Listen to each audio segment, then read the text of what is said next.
Hello, everyone. Welcome to Super Duper Dreamland.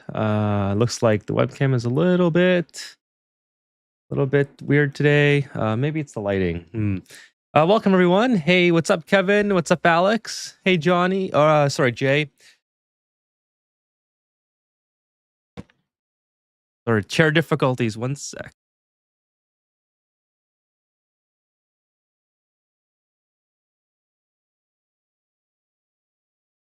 Okay, let me try that again.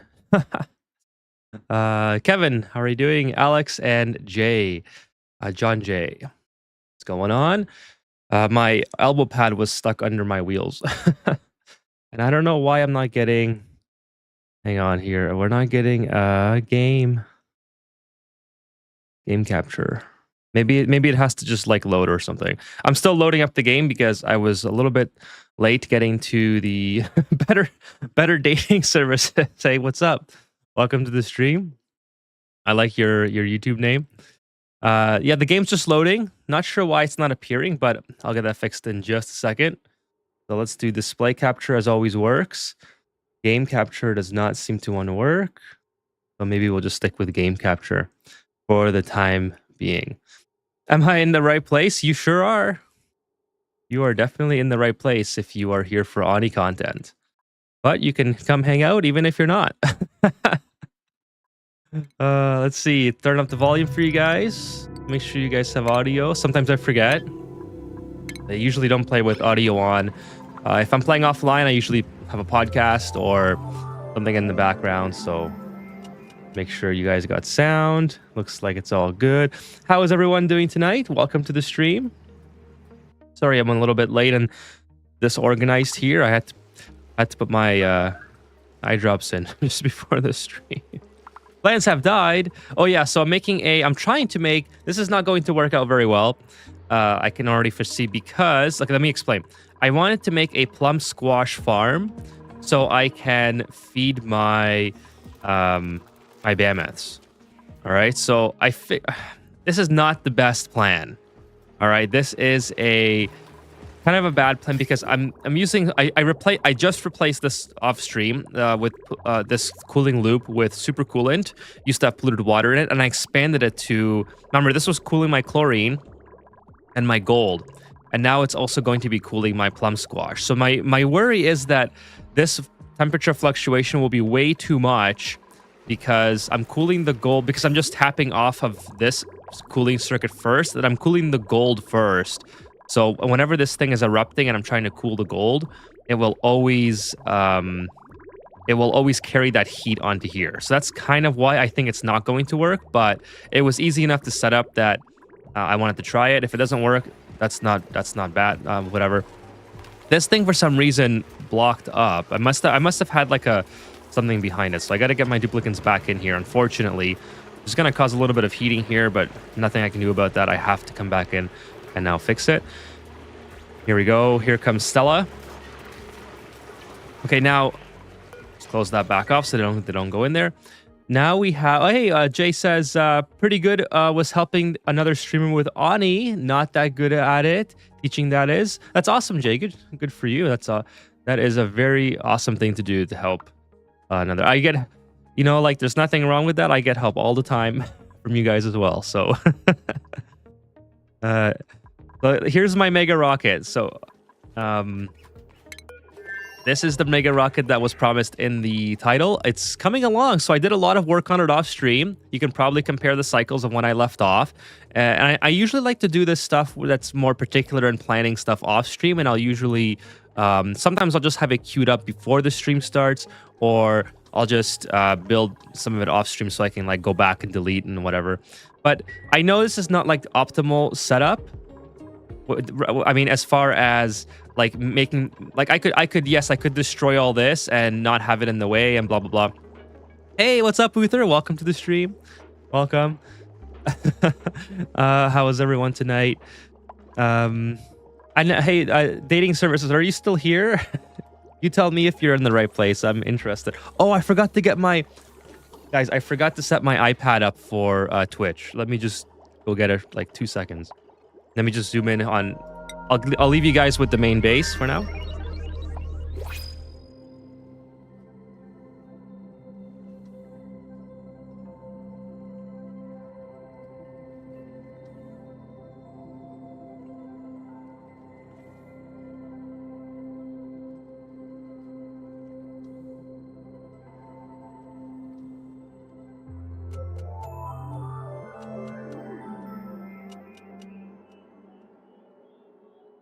I need that set up because this like, it gives me another screen, so I don't have to have too many open on my computer here.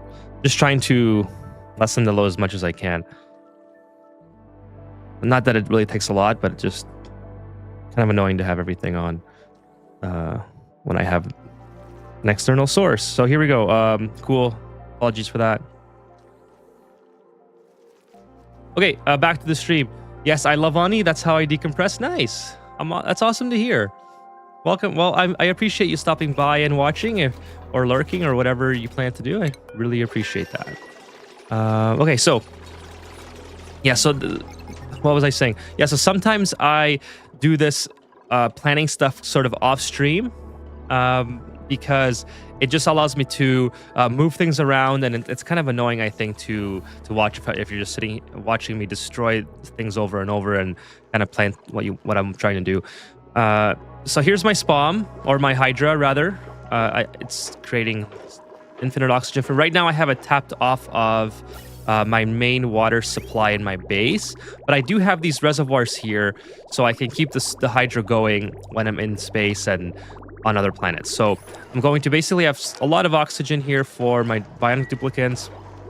I have a source of power, and I have a smart battery. I have battery chargers with eco power banks, and this will only turn on if it's below, I guess, 50 units or whatever this is going to be set at. And that's just because I don't want to waste power on this in particular. I plan to probably use power in other areas of this base, or it's this other rocket.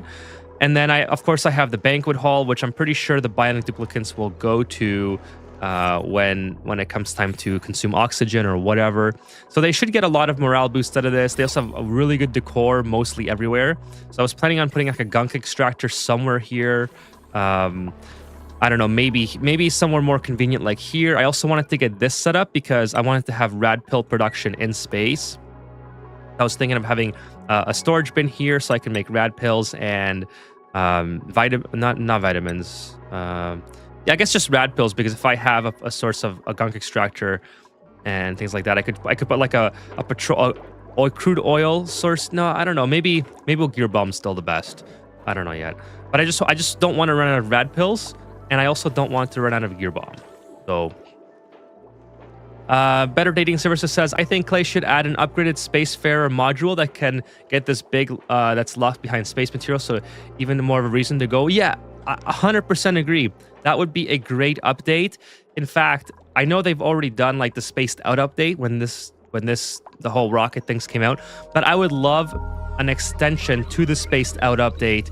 And you're right, just make it so, like, why can't we have all this space, right? Why not allow this space to be used with an upgraded version of, let's say, and if they wanted to do some progression to that, like lock it behind progression, they could make it so this spacefaring module is in the base, like you can build this right away.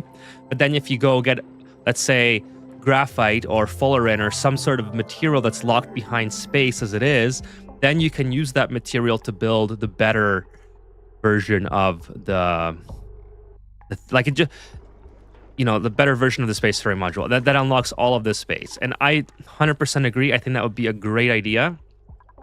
I'm not sure why they haven't included that already, given that they give us all this space to work with. They should just allow you to, like, the way I see it is every single thing in the game that people abuse, like not abuse. I'm using abuse like very loosely here, but I don't actually think it's abusive. Like every single thing in the game that is like broke or abused or tinkered with by the community, that's outside of the realm of how the game is supposed to work, they should have it so it's like they should be included in DLCs, which they do for the most part. Like, for example, the cut tool was once it was once a mod, now it's part of the game, so they do that quite often. But you know, like, for example, this is the airlock mod. They tried to do that with the insulated doors. It doesn't quite work the same. I think the airlock mod is way better. By the way, why isn't this like full? Is there no power to this? No power up. I don't know if my duplicants can even come in here because this is not full of oxygen. That's kind of weird. But 100% agree. That would be a great way to to help encourage progression and also to encourage rocket building. Because let's be real here, this is like how a rocket should be, right? I know like IRL, I guess, is, you know, you have a very small capsule relative to your spaceship size. Even like Starship, for instance, it's still going to have a relatively small capsule compared to how gigantic that friggin' rocket is. So I understand why they would make it, but the whole game doesn't follow logic anyway. So why not just give us this whole space? Jay says that's not a bad idea. Kevin says Rocketry Expanded mod also extends Spacefaring module, but not this big, which is great. Which is absolutely great. I just think that it should be part of the game.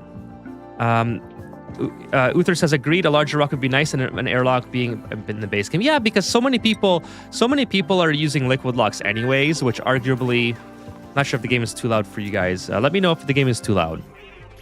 It's a little bit loud for me, but I just turned my headset down.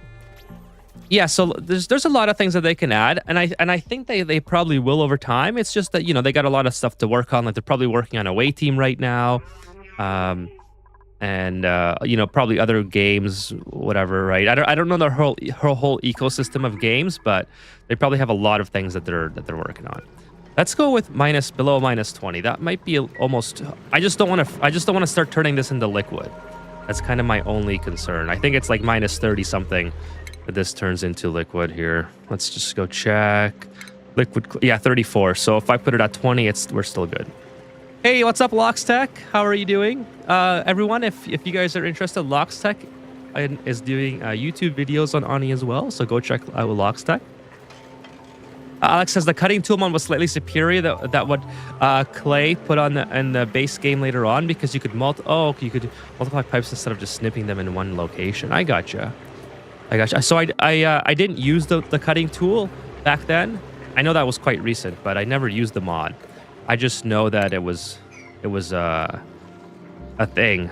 I didn't know it was that superior. I didn't really see it's one of those things, and this happens to me all of the time, where someone recommends a mod, I'm like, this is hilarious. Why don't you go to somewhere else and do that? Where somebody recommends something and I'm like, yeah, that sounds like a good idea, but I'm not sure if I need it right now. And then once it's like part of the game where I use it, it's like, whoa, this is why have I not been using this all my life? So it's one of those things. So we're just gonna build a whole bunch of storage bins here. I'm basically going to transfer this stuff into here because it's way more room, and I'm going to move the rocket module somewhere where there's more decor. Somewhere where maybe I can put it inside I don't know, something. Who lost power? I don't think anyone's losing power. I think we're just low because all of my eco power banks right now are inside. Like, okay, so someone is actually losing power. Let's see, 28 kilojoules. So I think a lot of our eco power banks are inside of these spacefaring modules. So I could probably release a couple. Like, I don't need to have that many, right? How many? Okay, this is let's do 30 in here. Oh, I had the game paused. I was wondering why it wasn't not sure how much each weighs. So if I just, oh, this doesn't work like storage bins. I guess, you know what? If I just deconstruct this, I think maybe she can knock back. Well, I mean, she can come up and get it. This is not restricted in any way, so I don't know. I think she'll be fine. I think she'll be fine. And then we also have eco power banks delivered to here. Again, I don't really need 50 in here, but whatever. It's just, I want to do extended space missions on this. Visco Gel, yes, Vix, exactly. Joser, thank you. By the way, thank you. Welcome to the stream. I don't know why she's having such a tough time with this. Okay, let's get her saved because the Stella, how much oxygen does she have? Looks like she has more than enough oxygen to survive, so we're just gonna hope that somebody comes and saves her. There we go, Sonyar's here. I'm pretty sure it's because my Flydo has been using power banks as well, and maybe it's just not getting delivered or something, I don't know. You're good, thank you. You are very welcome, Lockstack. How was your... I didn't see your new video, but When did that? You didn't stream, did you? I think I saw someone else stream. That was. I wanted to give a shout out to your stream, but I don't think it was you. It was. I think I saw your video pop up, but we're using. I forgot to turn this mod off again, so we're not going to use that. Do you stream Lockstack, or is it just videos that you do? I have so many people in the feed now that I on this YouTube channel that I forgot if you do streaming as well. Kevin says blueprints expanded. I'm planning to. Yeah, I definitely use planning tool has been really helpful. Like not digging into volcanoes. There's a couple areas like here. Actually, this is a good reminder to keep going. And then come over this way as well. There's a couple people that I have on here in the community here. I should put it in the sign as well. Today's Community Asteroid Night. There's Stringer 207 or 208. He just told me last episode that I always mix up the last number, but I think it's 207. And then you Lockstack, and then also Chewy, and then Hangry Pixels. So sometimes and then there's other people that don't come to the chat, but I follow. So I always forget, like, if I'm just glancing at my YouTube, I sometimes forget to see who is uploading what. Coal, yeah, we're gonna make rad pills, but I just want coal here for rad pills in the future. Then I'm gonna do rad pills here. Now rad pills, let's see. So rad pills weighs 1 kilogram each. So rad pills will just take, I don't know, like 400. I know that's already a lot, but I already have a lot here. So we'll deconstruct this and we'll take our 400. I also want some gold. So we'll just do max gold here. So we'll deconstruct here. And then let's see, what do we got here? Obsidian is very good. Obsidian. Very, very good for... I think I'll do 20 kilograms, whatever. I think that's quite reasonable. I have a lot of obsidian. I think I have over 1,000 kilograms. Obsidian. How do you spell obsidian? Doesn't matter. Is that obsidian? Yeah, obsidian. I was thinking of abyssalite. Obsidian. Okay, 5 tons. Ooh, maybe it's not so good. Maybe it's not so good. Maybe I'll put in 1,000 kilograms. And then, okay, so obsidian we got. Deconstruct the obsidian. More obsidian. Eco power banks now I have here, so I don't need this box anymore. And then gear bomb. Yeah, gear bomb is the next one. So gear bomb at 1,000, it takes 13 units. So it's quite heavy. It's quite heavy, but can I make gear bomb here? Yes, I can. And this is gonna off-gas polluted water. So I probably don't want make it inside here, but whatever. We'll just make it outside of the base like usual, and then let me just put that up there, and then of course we'll deconstruct this. I think you adopted the automation detail mod. Yes, I did. I did like that one. The automation display was very, very good.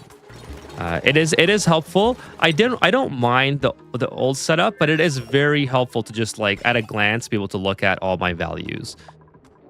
So, absolutely, like all the mods that I use are very helpful in their own way, and I love them. Kevin says, with auto sweeping, I supply 4 binding duplicates and 4 Flydos, only 3 power bank chargers, and a storage bin for people to take them to. Well, I have a lot here. Like I make way more than I need to, so I should be all right. I just didn't know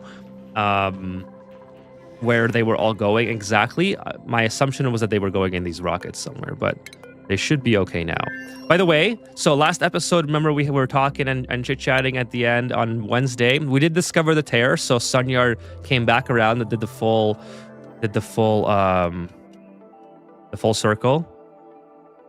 Yeah, the green screen is a little bit weird today, but I think that's because of the lighting. I could always turn on another light. Is it only in the dark areas? Yeah, I'm not sure why my lighting is so different today. Anyways, hopefully it's not going to be a big issue. I never streamed Onyx's Locks, just videos for now. I used to stream a bit on Twitch, but I had to stop as soon as I was on a bad laptop at the time. Gotcha. Mart says, hello, chat. Hello, Ethan. Welcome to the stream, Mart. Welcome. William, welcome to the chat as well. Explosion imminent battery.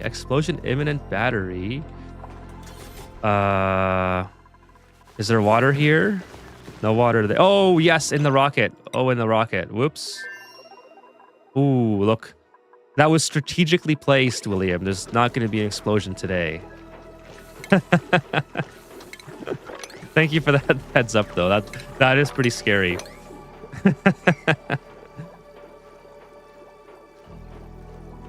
No driving? Asks Jay. Driving what, Jay?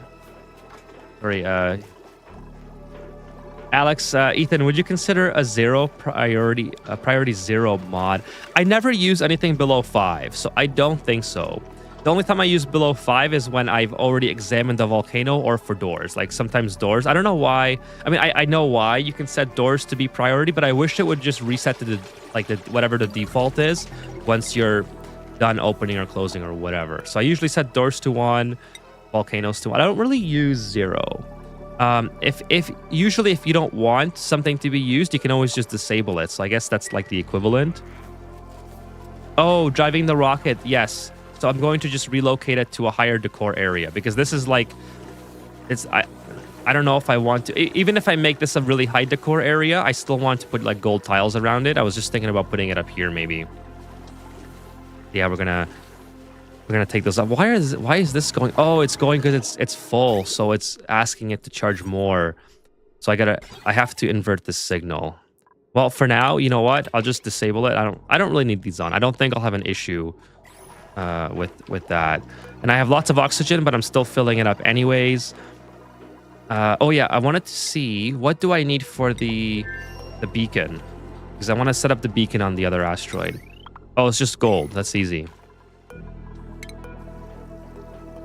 Kevin says, no, you're not understanding. You have so many power chargers that it's inefficient. Oh, okay, I got you. Put empty power right to them. Task requires all this. Yes, you are right. It is a lot of inefficiency.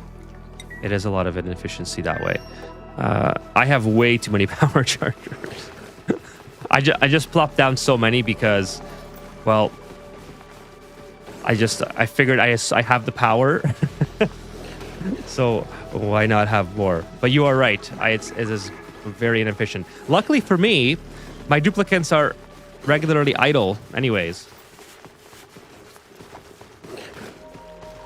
Autosweeper storage bin makes a buffer of empty power banks, but only delays Autosweeper moving it.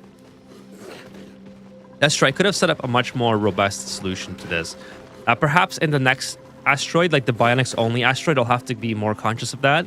But because my duplicates are frequently idle in this one anyways, I think I'm just going to have to live with it for now. Let's take a look at how the plum squash farm is coming together before I send this rocket. Let's see. Let's go. Oh, I tried to get Sunny this position as well for my second ulti, but I reset 5 times and it wasn't happening. So let's see if this will stay alive. I'll just try one for now. And then we'll see. It's a little bit chilly on this side. Not so much on this side. Well, actually, it's pretty chilly all around now. But when this starts erupting, it'll be a different story. So these keep dying. I assume it's because they are just now that they should live now. So let's get this one going too, and then we'll see how that works. And then of course we'll plant the rest later. Okay, let's go and send the rocket. I don't want to wait too long. Let's make sure everything's full here. I should get a soldering station up so I can make just in case I need to make like things for the rocket. Boosters. What do boosters need, by the way? Where's my soldering station? Boosters need. Oh yeah, they need microchips. That's it, microchips? Okay, cool. So we're going to put in microchips in the rocket as well. That way we have like the ability to make something on the fly if we have to. Maybe just put 100 in or something. Microchips. What's in this one? Okay, rad pills. And maybe, you know what? Maybe we'll put all our boosters in here. Since I'm not really doing anything with the boosters anyway. Let's just put them all in here for now. And then this will be obviously 100. Take out microchips though. And then, yeah, should be good. Microchips in here. So that's kind of what maybe the plan is for now. I don't know. We'll see how that works out. And I think most likely my boosters are being stored here at a priority 9. So if I just put them at 4, they should be able to store it somewhere else. Okay, let's see here.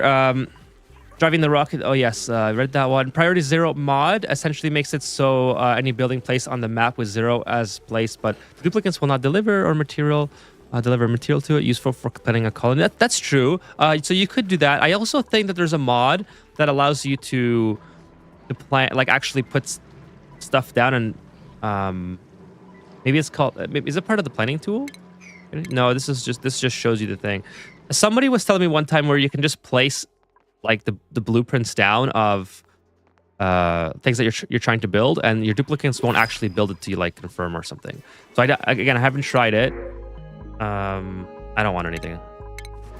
Haven't tried it, so I don't know if that's the case, but it sounds like there's a lot of different options for planning tools, right?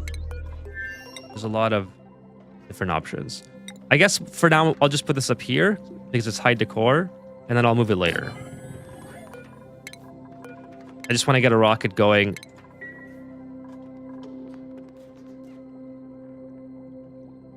But you're right. That's how you use it. You're right. That's a great way to plan a base for sure. I think I'm just gonna keep all this crap down here because at least I have material for different sorts of things. Maybe I'll put a couple more down for now, just for the time being. Maybe some glass, some steel, and something else. Hey, Dark Frost, what's going on? Hi, everyone. Good morning, afternoon, and evening. Welcome to the stream. I didn't click the microchips. Microchips should be on this one, I believe. Yeah, it's on this one, on the far right. So I have 20 microchips. So they each weigh, I think, 5, that means. Or something. So let's put maybe 20 is a really weird number because each thing takes 8. So let's do 24. So I don't know. Just do 150, I guess. Whatever. That sounds exactly like someone told you about the priority 0 mod. Was it the same thing then? It might have been. It might have been. Hey, what's up, Polani? Yes, blueprints available. Show and tell. Let's do it. Let's go back on here and let's do some blueprints. We get 2 available. Nice. Sunny hanging pot. Not bad. And the digital charcoal. Cool. Nothing too. I think I should probably at one day go back and send in some of my duplicates, duplicate mods. Okay, I think we're out of iron. Wow, look at that. Bam. So our steel production has come to a halt at 41 tons. So I should go and get some more iron somewhere. I can do that with this rocket now if I need to. This rocket is basically ready to go. Let's just put some glass on here. We'll put, I don't know, let's just put 1,000 kilograms, right? That's what the storage bins hold, and it's always fine. Steel, I can always increase it. But for now, and I think I'll put more gold. I have lots of gold, and it's an infinite supply anyways. So I think it makes sense to do a lot of gold. Yeah, I have, oh yeah. Like gold is pretty useful for building all around, so. We'll get that fixed, and then we'll send them. We'll send them on a mission. How much oxygen? I have so much oxygen now. And then meanwhile, we'll also send Sunyar. Sunyar's ready to go on this rocket. She's got a lot of oxygen. This is like such a baby rocket now compared to the other one. But let's get Sunyar going on this one as well. Just make sure I have everything on the second rocket. So Space Farter. I have Gear Bomb. Let's just put these on Materialist. Gear Bomb. Rad pills. I don't have any, but I can make them. Is someone not making rad pills? Is that what's going on? Oh, I know what's going on. The priority here is probably set to... Yeah, there we go. Let's go back in here. So they should be delivering rad pills any second now. And then... Okay, we got water, we got oxygen, rad pills, and... Can I do oxygen? Yeah, I can do oxygen. Okay, cool. What are you planning to do with the giant rocket? So this rocket, it's... Admittedly, it's late. It's made a little bit too late to get the full benefit out of it. But this rocket will explore the rest of... Well, eventually, I don't know if Sunyar might complete it on her own, but it's going to explore part of the star map. It's also going to help settle colonies in various on different... Because I want to settle every single location this time, and I really think it would be cool or easier to do it with Space Farter, because this will allow me to... By the way, there's no oxygen. I lost the oxygen somehow. It might be going through the pneumatic doors because there's no backing behind it. So let me put manual airlock in here. Where's it?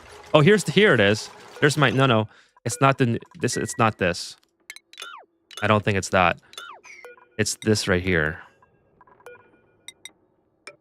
I missed the slot. So the oxygen was leaking out. That's kind of why I... That's kind of why I didn't have a vent in here, because I didn't know if I had missed any tiles, which would have been really, really annoying. In fact, it would be even more annoying if I missed a tile in here. I think I got them all. Yeah, I got them all. I don't really care about the hydrogen in here, but... Okay, so that should be good. Now I can probably put a vent safely and get this area pressurized. Maybe... I guess it doesn't matter where. I guess I'll put it here.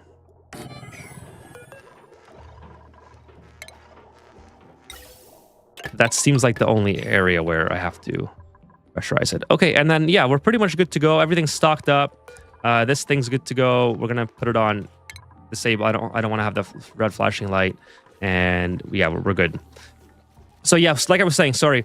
This is made a little bit late in the game to get full benefits out of it, because I could have used this to deliver a ton of material to other asteroids and just make it a whole lot easier on myself. For instance, on Breezial, where it took me multiple missions to bring all the necessary resources here, and I would often forget things and have to go back and forth and whatnot.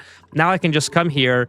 I can probably finish this off enough, I think, that I can maybe take on a duplicate at some point. I want to build a beacon so I can start delivering water. And then once I deliver water, I want to make it so it automatically dispenses into the Hydra, or at least into an area where it can be manually transferred, because it'll come out of here, right?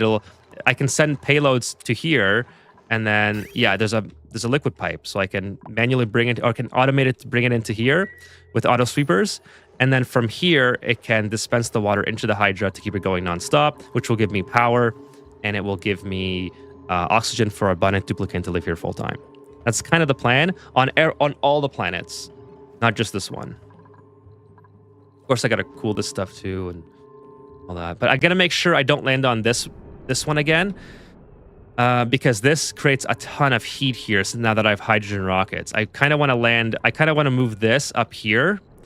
And so maybe I will land here, and that might cause some destruction.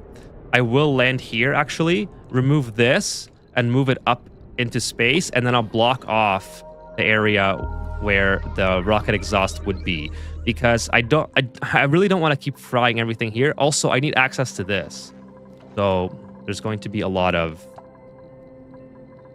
problems if I keep using this rocket here. So I'm going to land here once more. And possibly cause some destruction, and that's how it'll have to be. You can recycle your doubles of blueprints and print out the ones you don't have yet. Yes, you can. That is awesome, and a lot of people don't know that. So I just forget to do it. I'm not so much invested in the blueprints as I should be. I think there's a lot of potential to really customize your playthrough. In that regard, I haven't done that as much as I probably should. It only occurred to me Or someone reminded me a couple streams ago, or maybe it was last stream, that there's hockey jerseys on the duplicates. I totally forgot about that, but it's so cool. Let's see here. Pneumatic or any other don't lose atmosphere. Oh, thank you, Alex, for that. I did not know for sure because I was losing atmosphere and I didn't know why. And evidently it was because there's a granite print there that was causing a problem. That wasn't, sorry, the polka dot that wasn't there. That was causing it not to retain the atmosphere. So now it is, and now it's all good. What are we missing here? Oh, this is the boosters. Okay, so we got all the boosters here possible. We're basically ready to go. Let's get the ultis on board. Actually, the ultis are still here, and that's really nice. This I don't know what to do there yet, so I'm just gonna leave it. Do I need a telescope? No, I don't need a telescope. Let's summon the crew. Get the crew on board. Joseph says, use material overlay under minerals. You will see your background buildings. Ah, good tip. Which one? You say material overlay under minerals. Oh, that's a great tip. I did not know that would show. But you're right. It does show it. That's really cool. Kind of weird. Why is it doing that? Am I losing? Does that mean I'm losing oxygen here? I don't have anything behind it. Or here? Like, that's kind of a weird glitch, I would say. Anyways, I'm making a positive amount of oxygen. It does seem kind of slow, though. Maybe it's because this is just vacuuming in this space. Well, whatever. It'll have to do for now. How about that? So let's go to Freezeal. Let's go ahead and launch. We'll cycle this. Get the coolant flowing. And then we'll launch the rocket. Oh, by the way, we are going to save since this is the first launch of this rocket. So just want to make sure that I'm not going to catastrophically do something dumb. We'll begin launch. Let's go. Of course, we're making a ton of heat here, but my coolant has already started flowing. Automation wire has melted. For what? Oh, for this thing. Yeah, that makes sense. That makes sense. That was built out of something stupid. I think I made that out of something that shouldn't have been made out of. So Better Dating Services asks, do you prefer rockets or launchers for shipping? I think I prefer launchers for sure, because you can kind of automate it. You can fully automate it, and I don't have to worry about it. So my plan is to get there on the second asteroid, set up the entire shipping infrastructure to have that shipping complete, so I can supply the SPOM or the Hydra without any problems. See. Kevin says, I haven't really dug into blueprints before. You made me envious of your rocket comfy beds, and you taught me something. Really? I thought, well, you know what? I'm glad that I taught you something, Kevin. That is great to hear. Very surprising. You've definitely taught me a lot more. So I am very happy to hear that.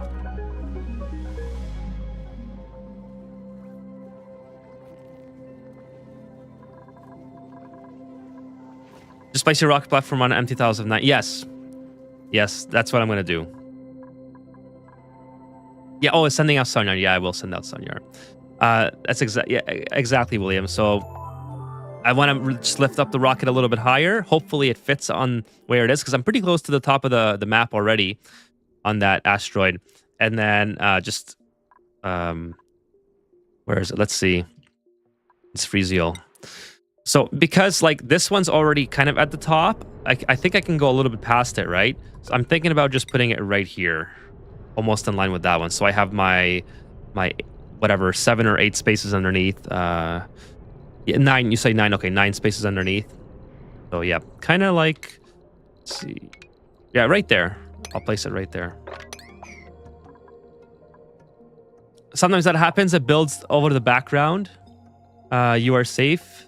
Cool, hopefully. Thank you, Joser. Are you sending out Sonyar? Yeah, so we will send out Sonyar now. Something's entombed here. So Sunyar, let's go. Let's get you on board. We'll send you to. So we got the tear already, so there's not much urgency to discover more of this block. But I do want to obviously I want to see what those are. So we'll send Sunyar there.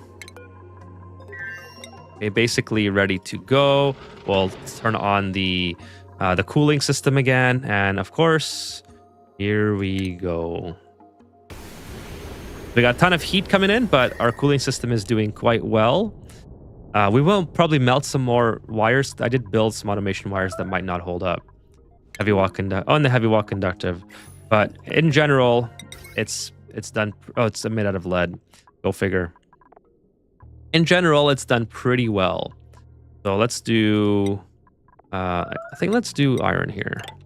What else has melted here? I think that's probably it. Hey, what's up, Trainwreck? What's going on? How are you doing tonight? Welcome to the stream. Cool name, by the way. I hope I said that right. I like your username. Joseph says you can delete those drywall, just deconstruct them, use tool filter background building. Oh, in the rocket? I think I'm okay. I'm okay for now. I was just wondering why it was showing, like, on the minerals overlay, why it was not showing the airflow, but showing that one drywall. But I'm not gonna go back into Hydra unless I absolutely have to. I do like watching stuff. I do like watching all the rocket stuff, as I have yet to get near space. Yeah, rocket stuff is pretty interesting. I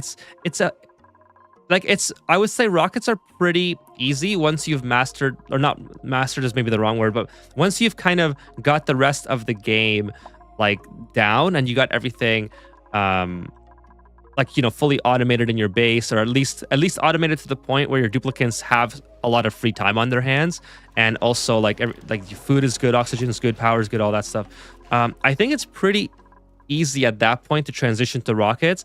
I think what really ends up having or giving people problems is when they try to get into space before they have any of the their base, like their main base, finished yet.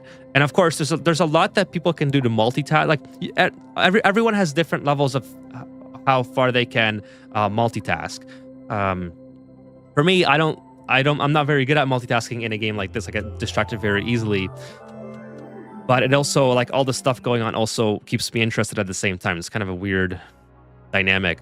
But nonetheless, I think if you're like new to space, my best advice is to just make sure that you have power, oxygen, food, and your colony can run by itself without any intervention. And then at that point, yeah, like once you start going into space, you're pretty much okay. You will not have any issues. If you want to get morale ground high, you can review my previous save, the one with 3 major achievements. Okay, I will do that if I want to go that route or something else. Oh no, I forgot to. Okay, that's okay. That's okay. That's hilarious.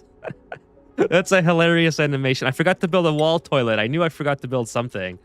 Please tell me I have the resources to build a wall toilet here. Okay. Oh no. Poor Ulti.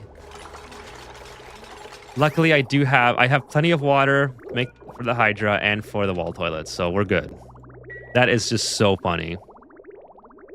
Hey, Adam. Adam says, "Is the stream parallel with Twitch?" Yes, it is. You can view on both, either or. If you're on Twitch or YouTube, I do not mind. You guys pick whichever one that you would like to watch on. I do not mind at all. Trademark says, "You said it correctly. Thank you. You're doing good. Just tooling around my colony. Set up an industrial cooling area with a cool steam vent tamer. Nice. Congrats, Trainwreck. Well, welcome to the stream, and I hope that you enjoy. Appreciate you guys being here. I'm having trouble to establish my steel production. Bill Tech. Hey, what's up, Bill Tech?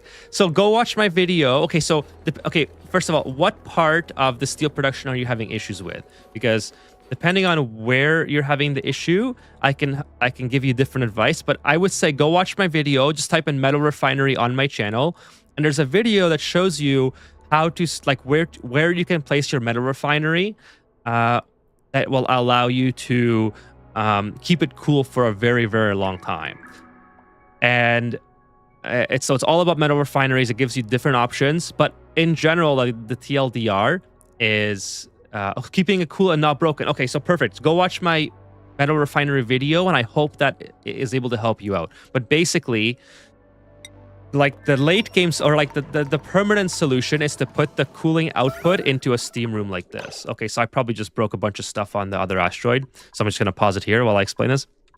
The permanent solution is to put your cooling, like which is going to be petroleum or crude oil or something that can get very hot without changing state, into a steam room, and that will bleed off all the excess heat into steam turbines. The second best way is to put it inside of a cold biome. So if you put your metal refinery into something that's like this, just plop it right in the middle and run your radiant liquid piping through the cold, or just have a pool of like polluted water here, let's say, because polluted water doesn't freeze. Like there's going to be some cold biomes where you might already have polluted water. Just keep sucking that up with a liquid pump and then dropping it back down and just recirculating it. And you're also going to melt a lot of this ice into water, which will provide additional cooling. And at that point, you can start running your radiant liquid piping in that cold water, and it will keep it going for a very, very long time. But the cold biome will melt, but it's a lot. You will get about 50 to 100 cycles out of that, which is more than enough to build yourself a massive industrial brick like this. So it's in stages. All right. You're not going to have the resources to build this because you need steel for this. Like you need aqua tuner steel, you need to build like transformers, whatever. Whatever you want to put in the steam room, you're gonna need steel. So the best way to make steel until you can get, and by the way, there's like better things to spend steel on early in the game than building a massive industrial brick. So you can build a small one too. But start by putting it in a cold biome. You're going to get at least 100 cycles out of that. At least. Depends on how much you use it. I don't use it a lot in the early game, but you can make like 10 tons of steel easily with a cold biome like this. Now, if you run it constantly, if you don't give it a break and just try to stock up 10 tons of steel, yes, obviously you will probably overheat again. But if you only make the steel that you need, like let's say you want to build one aqua tuner, right? And you build one aqua tuner every 10 cycles. Just build enough steel for one aqua tuner, and then the ice will retain its cooling potential. Let's see what's melted. Yes, of course, this is kind of what I was thinking. All this stuff is going to melt here, but gas pipe ladder, okay, whatever. Nothing important. I have to build obsidian, obviously, to get out of here. Just not a big deal. Everything is breaking, so let's deconstruct this. And then we'll rebuild it up here. So nine tiles away. So here's space. I'm gonna actually dig this out more because maybe I can get some more space out of here as well. Gunk in the eye. I love Kevin's ... Gunk in the eyes. Okay, so this is no longer actually. I should have probably kept the abyssal light there. Now that I see what's going on, but that's okay. Well, I can always close it up. It's not a big deal. So 9 tiles from empty space. We're gonna go 10 just to be extra safe. We're gonna build the rocket platform right at this height. So right here, and I'm gonna put it as far over as possible so it hits the neutronium. I said that wrong last time, so I'm really trying to get that right. Neutronium.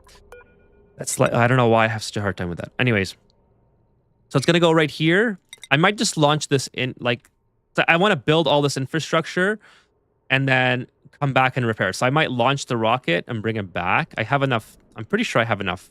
No, you know what? I'm not gonna do that.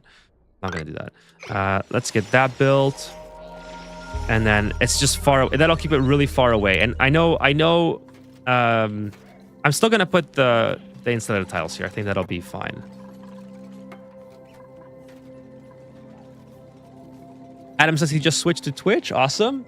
Thank you for your support, Adam. And don't forget to follow on Twitch as well if you're going to be there. Thank you so much for switching. And yeah, whatever platform you guys want to use, I have both available and it's simultaneous.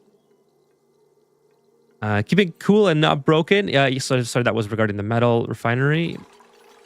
So yeah, if you have any questions about the metal refinery, please feel free to ask them. I have no problems whatsoever answering more questions. So YouTube recommended one of your Ani vids. Awesome vids. Love them. Awesome. Thank you, Trainwreck. I like watching live on Twitch better. Perfect. Yeah, again, whatever you decide, whatever you guys decide that you like, please feel free to use that service. It is totally up to you. And just trying to account. I used to stream on Twitch as well, but sorry, Kick. I used to triple stream, but then not that I never had an audience on Kick, but I have the option to, because the service I'm paying for has 3 options. But as soon as I upgraded my quality, Kick was like, nope, that quality is too high, so you can't do that. I was like, okay, well, I'm just not gonna stream there then. So I need the beacon. The targeting beacon, I want to put it right here. Make it out of steel for sure. I think steel's the way to go. Also, I want to keep this area clear. Then we'll put an auto sweeper. Again, make it out of steel, because just in case this exhaust hits its... Oh, well, it's going to get destroyed by this one if I don't make it out of steel. So it has to be made out of steel temporarily. So put this here sort of like that. Oh, it doesn't always land on top of the beacon, right? Sometimes it lands off to the side. So it's probably a good idea to put it right here, maybe. And then we'll put this thing over here. So yeah, unfortunately, it has to be steel or it's just going to break as soon as I launch the other rocket. Whatever. You know, whatever. It is what it is. This one, unfortunately, probably will break too, now that I think of it. That's kind of unfortunate. I might just have to use steel to come down. I do have lots of steel. I should have more steel inside. Alex says industrial bricks with regards to the metal refinery. I assume if there's plastics for one or more steam turbines, then steam rooms, else large polluted water. Yeah, large polluted water is the early game. The early game thing for sure. What was that? Entombed. Something is entombed. Oh, it's poor Sweepy again. How's the cooling doing, by the way? Not bad. Not too bad. Okay, let's take a look at Sunyar. Sunyar is... let's keep Sunyar going. And then Freeziol, we gotta do this. So they have no steel up, apparently. Kind of annoying. Pretty sure I have steel in here, so I don't know why they just don't use that. Let's see. No, I definitely used all the steel. Okay. Well, that's my bad then. I do have lots of gold. So let's just build it out of gold then. Okay, I don't have lots of gold because it's gold amalgam that I need. Well, I guess it doesn't matter. I can get this beacon set up.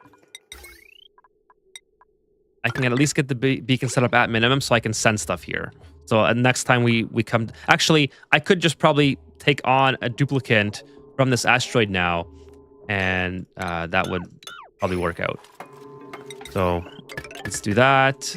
I definitely want this done first. You're telling me I don't have enough steel for this? Oh, it requires mechatronic engineering.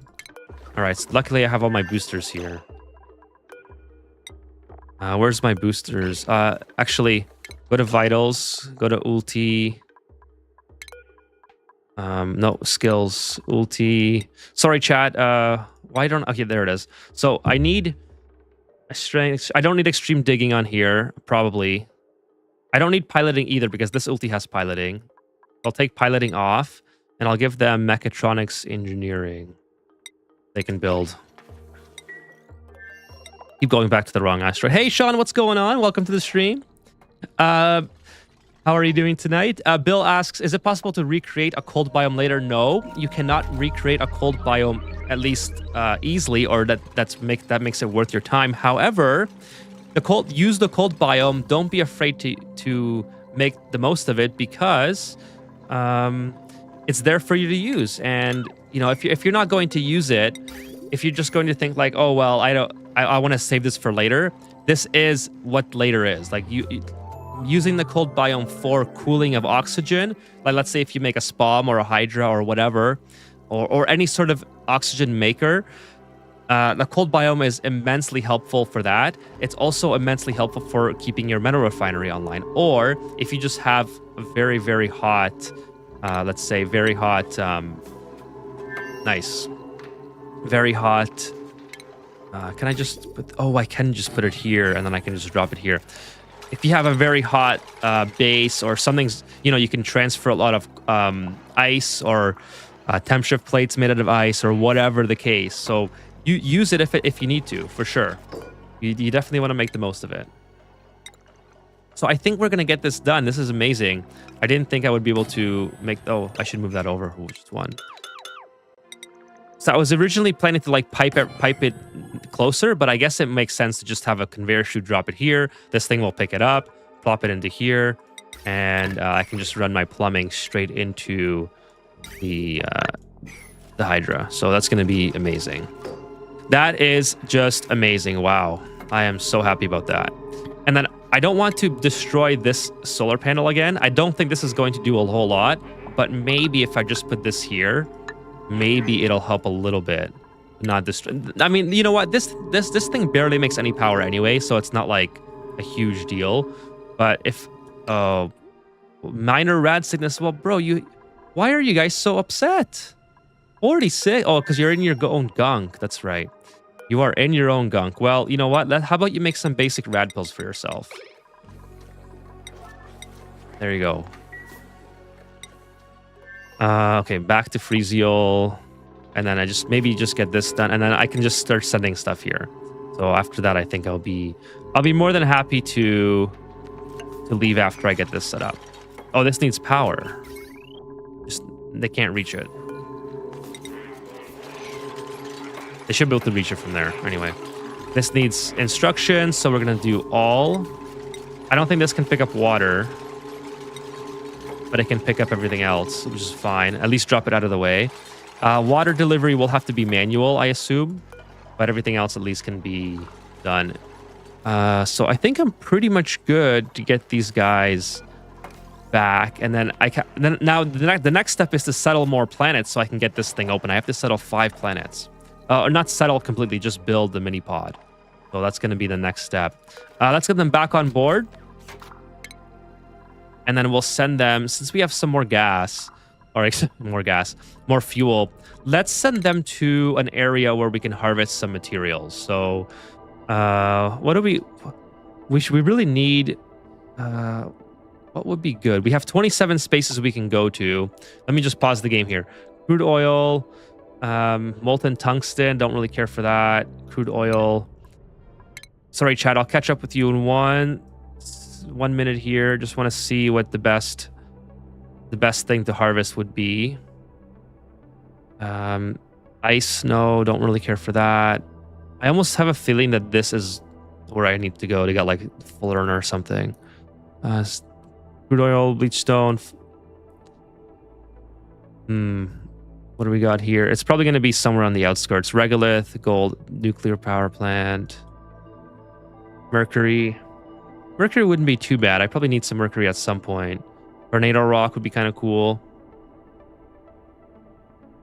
At a bank. Uranium? Sulfur? Don't really need... well, you know what? Let's go get an artifact first of all. We can go here, get the artifact, and then maybe start harvesting for... I know I do need some sandstone, and some copper ore would be nice as well. Let's do that. Let's go to Space Farter, set destination, grab the artifact, the modern art piece, and let's see what we destroy on our launch. Hopefully not a whole lot. Fingers crossed. Fingers crossed, everyone. Well, a couple of things got destroyed. What was it? Conductive wire. Yeah, that sucks. I needed to make that out of steel. Anyways, now I can land here next time, so... That's life. That's life.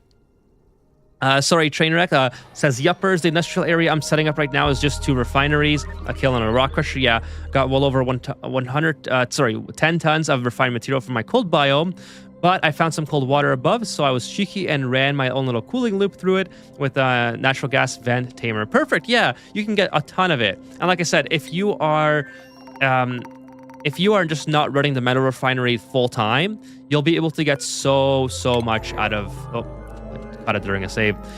You're going to get so much out of that cold biome. It is really powerful. So don't overlook like the scuffed build of just, you know, plopping it into a cold biome and you know, using it as is. It'll be perfectly fine. Nice, we have some squash going. That's really cool. Building broken. I'm obviously going to have to suppress that because that's going to be annoying. And oh, the auto sweeper's broken too. Yeah, that makes sense. It makes sense that everything would break because I put the rocket in the worst spot ever. But that's okay. We should be able to land it here now. Oh, low clearance. Oh no, it's low clearance. I got to go back and fix that too. Can I just reload that? I don't, or just send them back, I guess. No, on the way back, we'll send them back.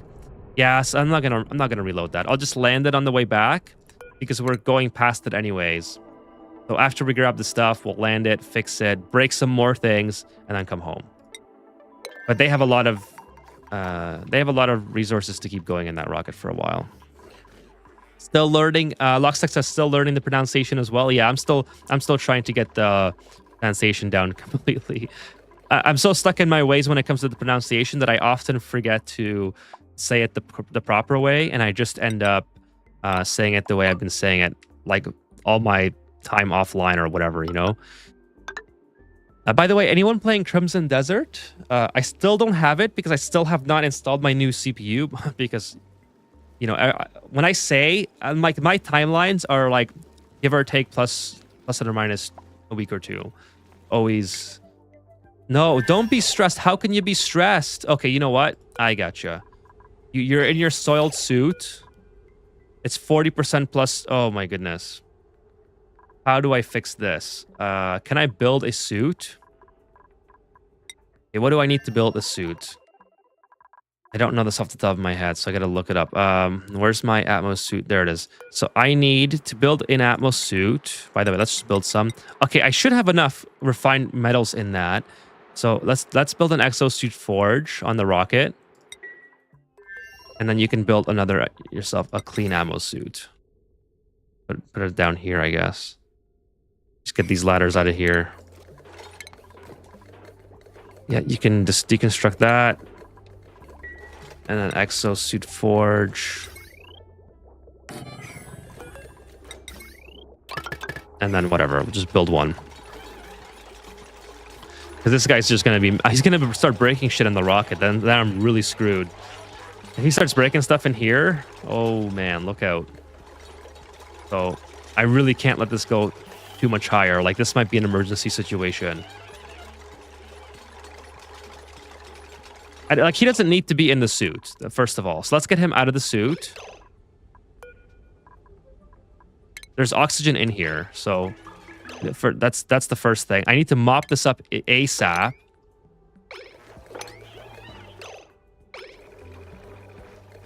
And that should help fix things a lot, but I don't want them walking in the water either. So please, and do not drop your batteries inside it either. Okay, so it looks like things are going to be okay. Please mop this up and not spend all your time in it. Please. Okay. Better Dating Services asks, do you enjoy playing on the Moonlight Cluster starts? And if so, are you planning to do a playthrough for that one? So I haven't played on the Moonlight Cluster since literally since release, because all of my playthroughs since then have been on stream. So I have not done that. I plan to do a Bionix only playthrough after this one, or at least at minimum a Bionix only start. And then maybe, like, you know, very far later on, maybe I'll take some regular duplicates on for something. But so I was contemplating doing the Moonlight Cluster start at that point. But we'll have to see I'm still quite a ways. I'm still probably at least 2 months away from finishing this one on stream fully. And for me, finishing it just means getting all the objectives done in the printing pod. So we'll see. There's still a lot of time to decide on the map or the asteroid, you know, whatever. So there's a lot to consider still. But to answer your question, I just haven't played on them a lot since the release. I'm more interested in playing on very big asteroids because I really enjoy. Well, that's a lie. I have lots of gold here. And they're just not. I really enjoy building like on the same base and having a sustained colony before I start exploring space. Oh, you can't use gold, and I don't have reed fiber. All right, that's right. So, well, is this suit still spoiled? 2% durability. It was gonna drop anyway. Then I guess. I don't have reed fiber here. Anyways, now I know for next time to bring that. He shouldn't be getting any. Like he's dropping stress very quickly, so that's okay. I think we'll be fine. Alex says, I usually open coal biomes just enough to harvest wild sleet wheat. Yep, absolutely. Makes perfect sense. So we're already harvesting, so let's change the direction. Let's go harvest this instead. And come back on here and start building some stuff. Oh, by the way, let's go to the sun yard. In general, I just feel like... Is there anything else worth discovering here? I don't think so. I really don't think there's anything else that's kind of worth it. Like I can unlock, I guess, everything here. Yeah, I forgot. I lost my train of thought. See, Kevin says if the one walking around with gunk suit is only on one on board, you might turn them around right now before they go crazy for morale. Yeah, I did consider that, but I thought maybe I'll try to build another ammo suit, but it just makes it now so I can't let them off the rocket because basically it'll cause a bunch of problems. So what I'm planning on doing is as soon as they're done harvesting and their thing is full, I'm just gonna send them. Well, I'm gonna send them here again to fix whatever needs to be fixed. Move the rocket platform over because I don't want to have to come back in this area or onto this planetoid and move it again and put a bunch of heat here. I'd rather just have the heat dissipate because it will cool down over time when I'm not here. But I'd rather just have that fixed now. And then I have to move this down so I have some more clearance. So whatever. Then it probably is worth it at that point to put a small wall here if my clearance is not going to reach. Yeah, probably have to do something like this. Just so all the like, hot exhaust goes over top of the backing. I think that's the plan. Jay says, need iron. Why is the auto sweeper not going? Auto sweeper where? Auto sweeper here? Which? Sorry, Jay. I'm a little bit behind on chat, so I'm not sure where I was when you said that. William says, gotta go. High morale ground rocket design is on the one that it's going into the tear. Look into it when you have a time. See ya. Well, I might load it up tonight then because tonight is Community Asteroid Night, so maybe I will do that. Thanks for coming out, William, and enjoy the rest of your day. Uther says, find the Eska asteroid field. I do have the Eska tonight. I did not shout out Eska yet. Hoping to get a Eska sponsorship one day. That would be really cool. That would be the highlight of my YouTube career so far. If Eska was like, yay, this guy plays games. This guy who plays games very average is likes Eska, so maybe we should sponsor him. And I'd be like, cool, let's do it. That sounds awesome.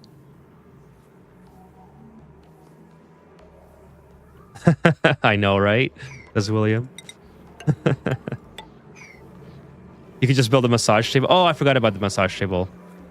Forgot. It's okay. We'll just take him off. I got him off the thing. No reed fiber. It's broken now, but it wasn't powered when it was. Oh, okay. I gotcha. Yeah, it's okay. We'll get all that stuff fixed. Build this. Just get all this stuff done. Should maybe just wait on this too. Get all this. This is just a fun side project I've been working on. It's not really anything that is that needs to be completed. It's just I find it interesting to build the whole asteroid in.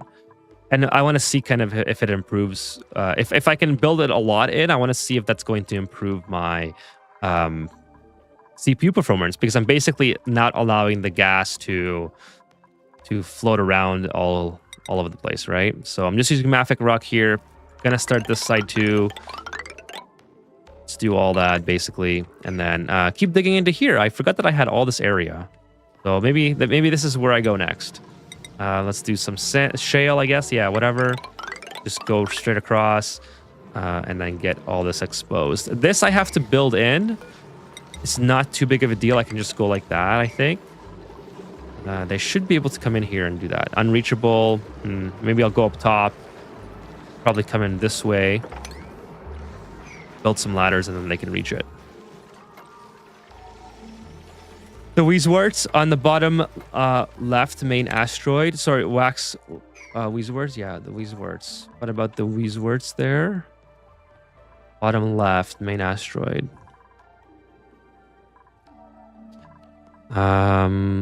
Sorry, Jay, I'm not sure what that is for. Sorry, bottom right. Yeah, oh yeah, this area, is like gold mine. Still have not gotten there. Sleetweed, I have a lot of sleetweed here as well. So yeah, there's a lot that I haven't dug out. Like I said, I'm still pretty far off from like completing the playthrough. I tend to get like really super distracted sometimes. So there's like streams where I don't get a lot done because I spend more time talking to the chat. But then there's streams where I just like plow through and make a whole bunch of progress. I think so far so good. We're already an hour 17 in. Holy smokes. So yeah, this is what the schedule is looking like. The schedule. Did I build this tile on the bottom right? You built a tile on the bottom right. Did I?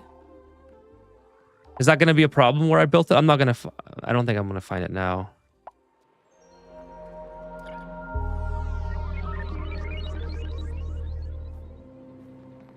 Okay, yeah, the schedule for, just give you guys a heads up if you're here or just came in just recently. Tonight is Community Asteroid Night, so I have 2 asteroids to share tonight. Basically, it's a segment every Friday where people can send in their playthroughs and get tips and tricks on their asteroid or on their progress. Or if you've done a completed playthrough and you like to show it off, or a cool build, or something that's unique and interesting, or whatever, it's a segment that we do every Friday night. So every Friday I play for about 2 hours, and after those 2 hours, let's give it to, let's give it this. No, Stella doesn't do anything. Let's give it to me. After about 2 hours, we take a look at people's asteroid and spend some time on there. So it's a lot of fun. I really enjoy looking into everything that people send me. I usually don't look at it up until like the day of. So if you ever get a response from me, like today, I responded to the people who I'm showing off. If you don't get a response from me for a couple days, it's just because I haven't looked at your asteroid. I usually look at, I usually just make sure it loads. But if it's like a very early on asteroid, I just like a very small file size, I usually just trust that it's going to load, and I don't have any issues with it. That's kind of how things go. Anyways, that's happening tonight. It should be a lot of fun, and I'm looking forward to it and seeing what you guys have sent. Someone did reply to me right before the stream started, so I'll have to see what they said. But yeah, it should be fun. Okay, let's keep digging on this. Open this up so they can get access to that last block, and then we can dig out the rest of it. And that'll be good. I don't really need any of this. Don't really care for it all too much. Definitely gonna dig up here though. My duplicates are so not busy that they literally all come running to dig this out because they have nothing better to do. I should probably let all this water drop as well. I don't want it to drop on here. This is going to cause a whole bunch of problems. So what I'll do is I'll build a thing like that to prevent water from falling on this area. Is that the best solution? I kind of wish I kind of wish I had a more elegant solution for that. Like, I don't know why this is here. I totally forgot why I built that. Let's go ahead and rebuild this. Just go up, over, and then down. That's seems like a much better solution than whatever's going on over here. And then I can actually, that's not the better solution. What I should do is build it one lower. And then I can delete these 2 walls and I can make this go straight across. Boom. It's just replace that ladder. And I don't have to make it out of insulated tile either. I can just do it out of regular. But then I don't need this wall here. I think this wall was to stop a flood, but I no longer need it. And everything else is still running good. Petroleum boiler is running perfect. I got plenty of magma ready to go. And yeah, things are looking pretty good. Okay, let's go to the Astro. Let's take a look at my duplicants here. So this rocket, I really should have turned off algae. Because algae is just going to cause problems when I land. It's gonna make it so it turns the dirt and entomb everything. Let's go. Let's start heading back because I want to land. Select destination. I want to land here on Freezial. I'll have Ulti put the suit back on if possible. Can I give this to Ulti? I'm just not sure if the Atmos suit is going to still have gunk in it. It says nothing in it, but it should be okay. The gunk has already emptied, yeah. So then, whatever durability is left in that Atmos suit, I'm going to use it to land back on Freezial and basically move this over once again so there's enough clearance for the hydrogen rocket. And yeah, then I can actually come back and land properly and not destroy a bunch of my stuff like all this, because that's very annoying. So I'll probably put it somewhere here. Now the problem is that I have to build on this side. Well, I'll just leave these 2 slots open so I can actually get the material that's going to drop, and then yeah, we'll do that. Meteor showers, as long as it's not on this planet, we're good.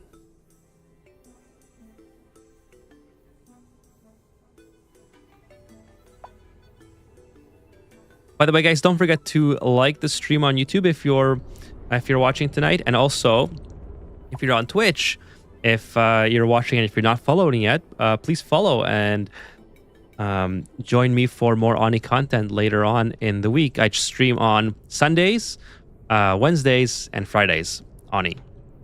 I will eventually start streaming different games as well because I don't want to get like the good thing about the streaming schedule as it is right now and Oni in general is that I have enough space between the streams that I don't really get like burnt out of it or whatever.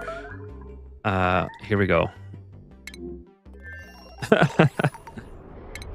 But I think in time, I think there will come a point where I will have to switch it up at some point. But for now, I got Oni going on for a long time. And it'll be still got lots of months of Oni left. Many months, I should say. You're coming up as CEO on my email. Just saw your reply. Yeah, I put my name as CEO Ethan or something like that. People probably get the email and they're like, "What is this? This sounds like a scammer from, you know, whatever countries the prince." I don't know if you guys how long you've been around on the internet, but like 20 years ago or so, you used to get these like the Saudi prince would email you saying that like their father passed away and they left I was mentioned in their will and they left $20 million. All you have to do is reply, and then you reply and then they ask you for like a gift card or something. How long did we got here? It's kind of like if you have Twitter in 2026. If you have Twitter and if you're even remotely active on Twitter, you'll get all these fake Elon Musks just messaging you nonstop. And I'm not gonna lie, I entertain them. I think it's kind of funny. I don't spend too much time on them these days, but I used to, like before I was doing YouTube, I used to spend a lot more time seeing what they had to say and what their schemes were for scamming people. Kind of interesting to me to to get an understanding of how that works. Before my time, I heard of it though. You could probably find the memes if you're interested enough. It was something else. It's definitely a wild time to be on the internet. Okay, come on, guys. Let's get this done so we can... You guys were idle for the longest time. Now you have all these tasks. Okay, let's build all this. What else do we want to do? We want to destroy all this stuff. This little spigot seal is stuck on that one tile. That's kind of funny. So is anyone playing Crimson Desert, or has nobody picked that game up in the chat?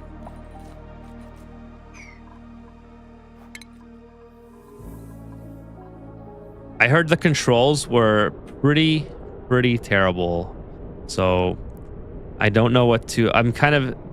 Like, controls for me is very important for a game like Crimson Desert. So I really hope that it's not a complete turnoff when I go to play it. Do you cool your petroleum? Hey, what's up, Mike? Yes, I do cool my petroleum. Maybe not in the way that you're thinking, though. So I only cool it with this heat exchange. So the petroleum enters... The crude oil enters this area. Well, first of all, the crude oil is going to cool this transformer, the robo miner, and then these two machines here, the auto sweeper and the conveyor loader. So the crude oil enters at 80 degrees into my heat exchange chamber, and the petroleum leaves at around 131. Of course, it's 404 degrees in here. So yes, I do cool it, but only to this extent. I don't cool it any more than that. From here, it goes directly into my infinite storage chamber, which is 111 degrees right now, which is perfectly fine for basically anything that... Space fart. Why is it... Which is basically enough for anything that... I'm not out of fuel. But that's probably the storage, which is basically enough for anything that is reliant on petroleum. Like, here's my petroleum generators. Pretty chilly. A little hot, but pretty chilly. So I don't see a reason to cool it farther unless it's like something critical to your base that's going to affect your duplicates or your crops or whatever, right? In that case, yeah, you're probably gonna have some problems, but that's the extent of the cooling that I do. Okay, everything is... We got no power here. Oh, this was from the meteor. Yeah, it melted. Rebuild that.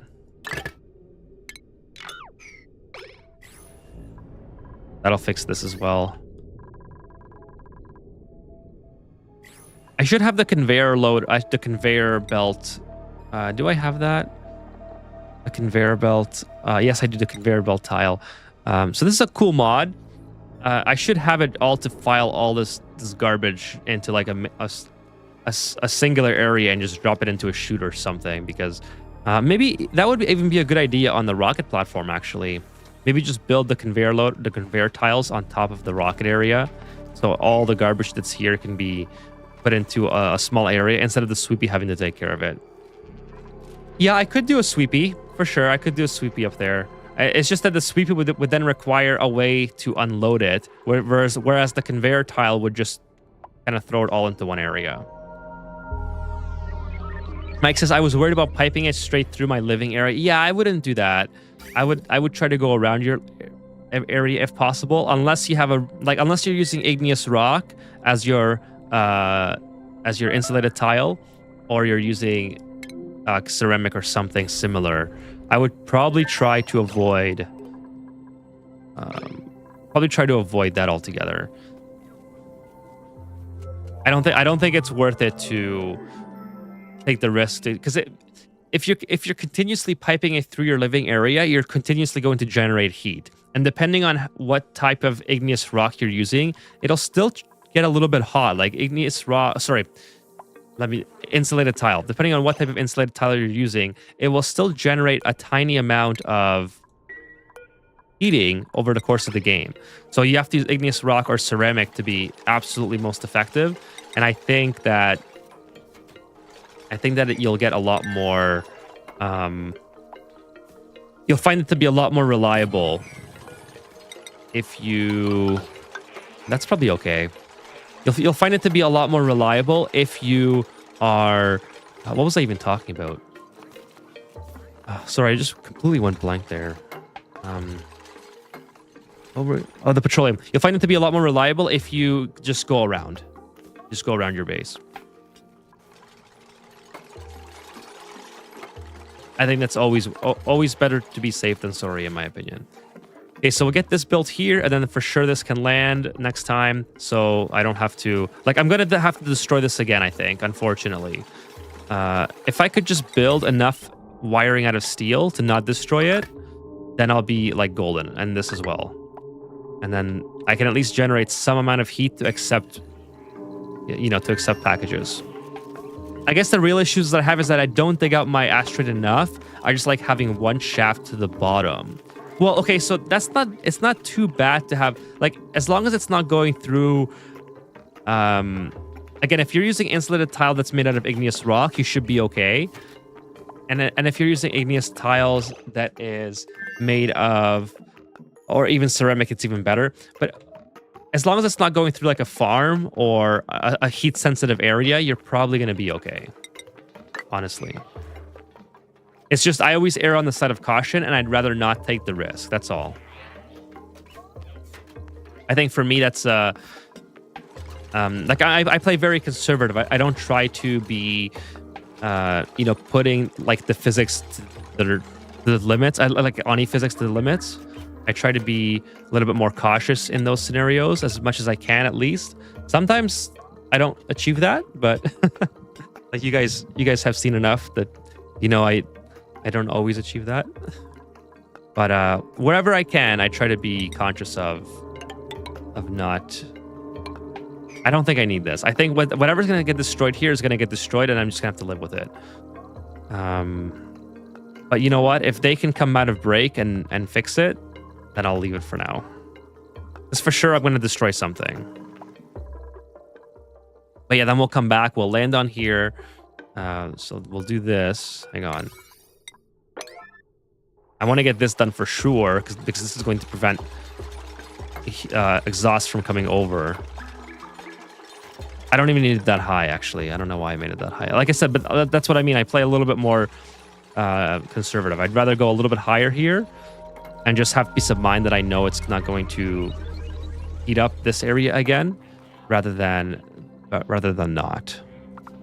The U-shape, J, would be okay, but I have a Abyssallite here, so this is already going to block a lot of heat. The Abyssallite doesn't absorb heat very fast at all. It has very good. It's a very good insulator. So I kind of have a U-shape already, technically. Now the rocket heats. I think it heats 8 or 9 tiles down. So it looks something. The heating area of the rocket looks something like this, no matter what's in the way here. But because this is both Abyssallite and neutronium, I'm not going to get any of this heating down here. Oh, the rocket on the right. No, this is...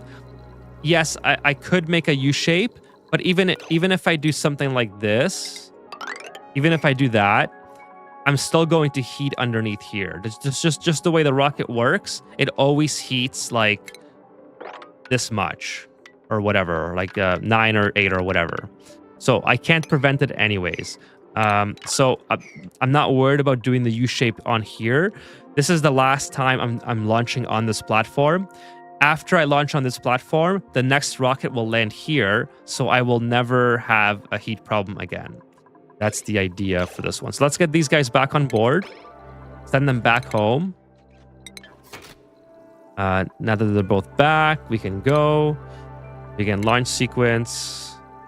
Diamond drill, whatever. So it gets really, really hot. So if we go to here, well, I mean, right now it's getting hot everywhere, but so you can't really see it in the same way. Let's see if we can kind of isolate it. No, it's just kind of all hot. So yeah, you can't prevent heat, unfortunately, from coming in that area.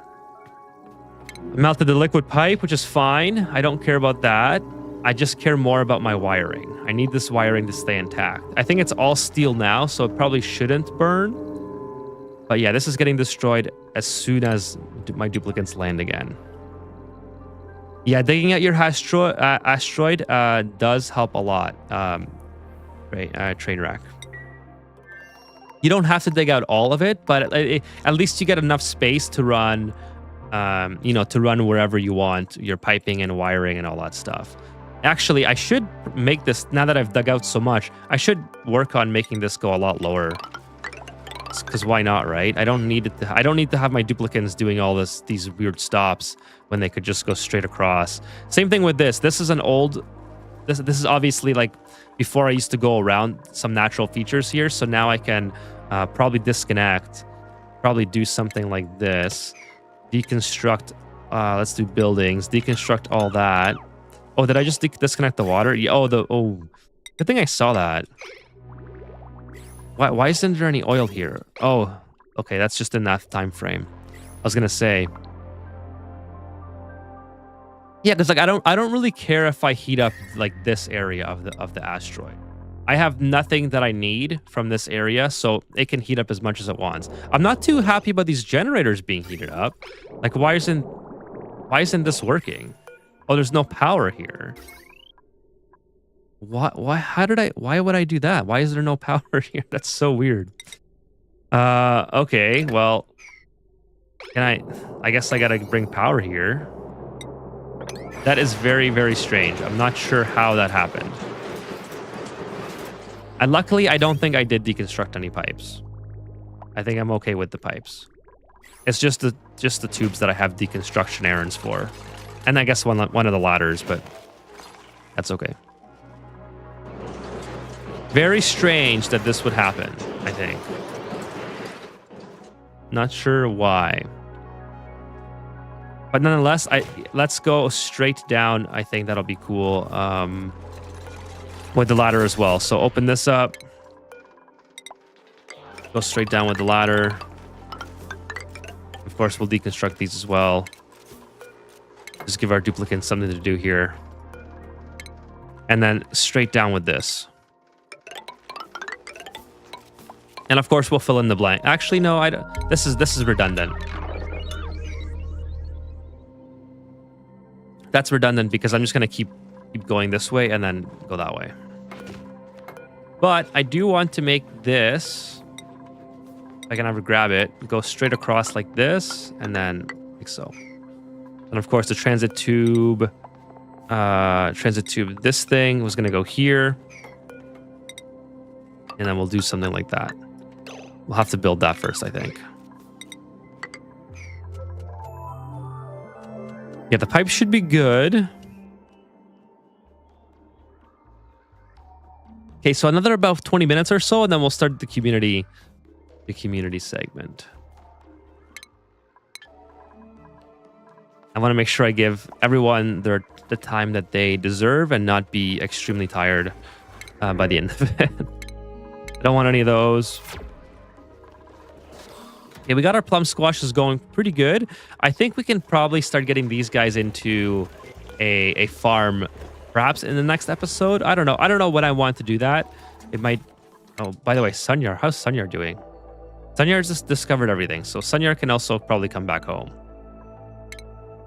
Let's bring Sunyar back. Everything's good. Something's broken here. Instead of liquid pipe is broken. Kind of weird. I hope you look at cycle 115 for mine. I'm going to look at, yes, let me check right now. The save. I have it right here. Second look, 115. Yep, that's the one. I was going to do both. I was going to do a comparison. But if you want me to look at, like if there's, depends on how much you think has changed. Like I said, I haven't opened both of them. So I will look at cycle 115. Okay, so everything's looking pretty good. This thing should be running now. Well, this is the thing that, yeah. This thing should be running. It's still very, very hot, but at least it's starting to work. Like, again, I don't know why this didn't have power or how long it didn't have power. Like, it must have been for an extremely long period of time. We are bleeding a lot of heat here because I'm taking this heat from... I'm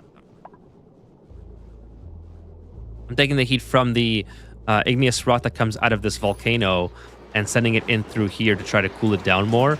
But of course, everything is just way too hot. So maybe I'm going to do some temp shift plates out of ice and see if that can help expedite some of the cooling.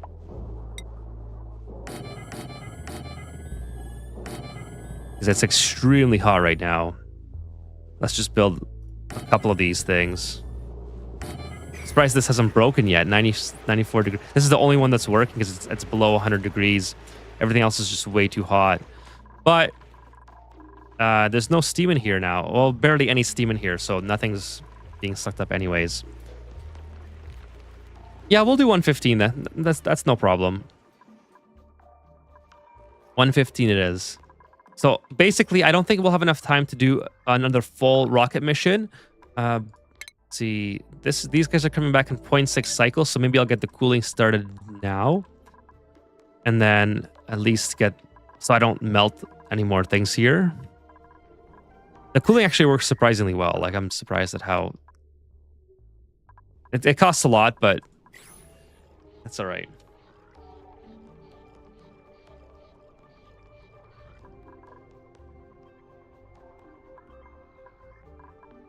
Here, I'm gonna do see if I can go back to game capture. Yeah, game capture is working now.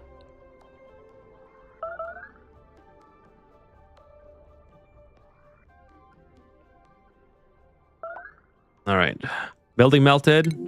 Temp shift plate. Okay, that's the good one.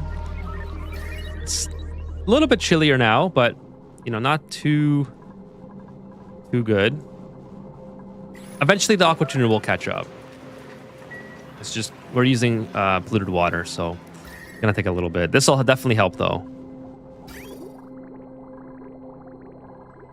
Yeah, it should be okay. I don't see any more areas where there's like a major amount of heat transfer. Something's flooding. The steam turbine is flooded now. It doesn't help that it's I guess it doesn't help that the water's extremely hot on top of the steam turbines. So we should probably just mop that up as well.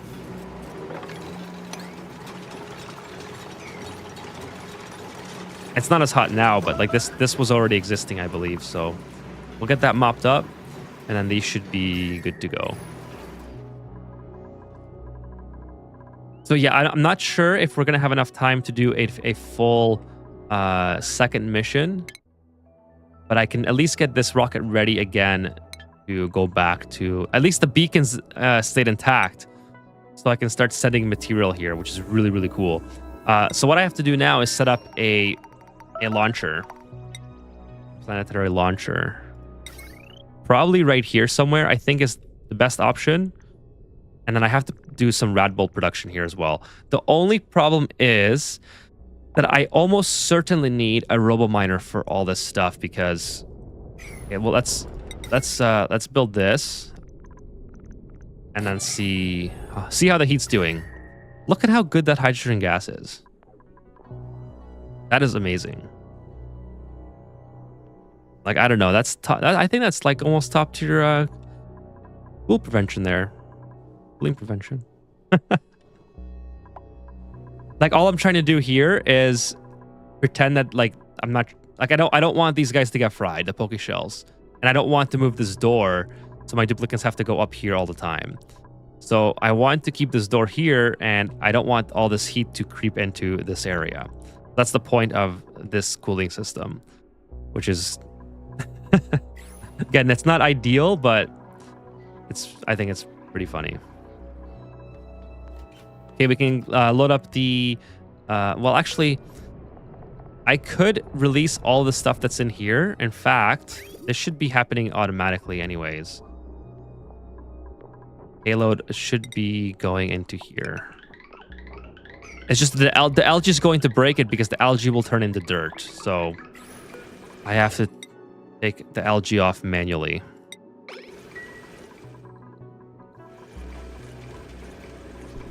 The algae, let's see. I'll just wait until the storage is empty and then I'll empty it. What do poke shells do anyway? Great question. So poke shells First of all, when they die, they provide you with their Pokeshell mold, which can be made into lime via the Rock Crusher. Now, it's not that lucrative. You're much better off, in my opinion, farming eggshells. Pokeshell molds are relatively slow, unless you're trying to create a Pokeshell like Murder Chamber, which is a little bit hard because they can swim, or not swim, but they can survive underwater. So they're not as easy to get rid of as other critters, and they live for quite a long time. I need this to be swept up, by the way. So that's number one. Number two, for me, the only reason I have this chamber set up is to make me sand, because I am running a little bit low on sand, and these guys eat they eat polluted dirt and rot piles, which I have quite a bit of actually.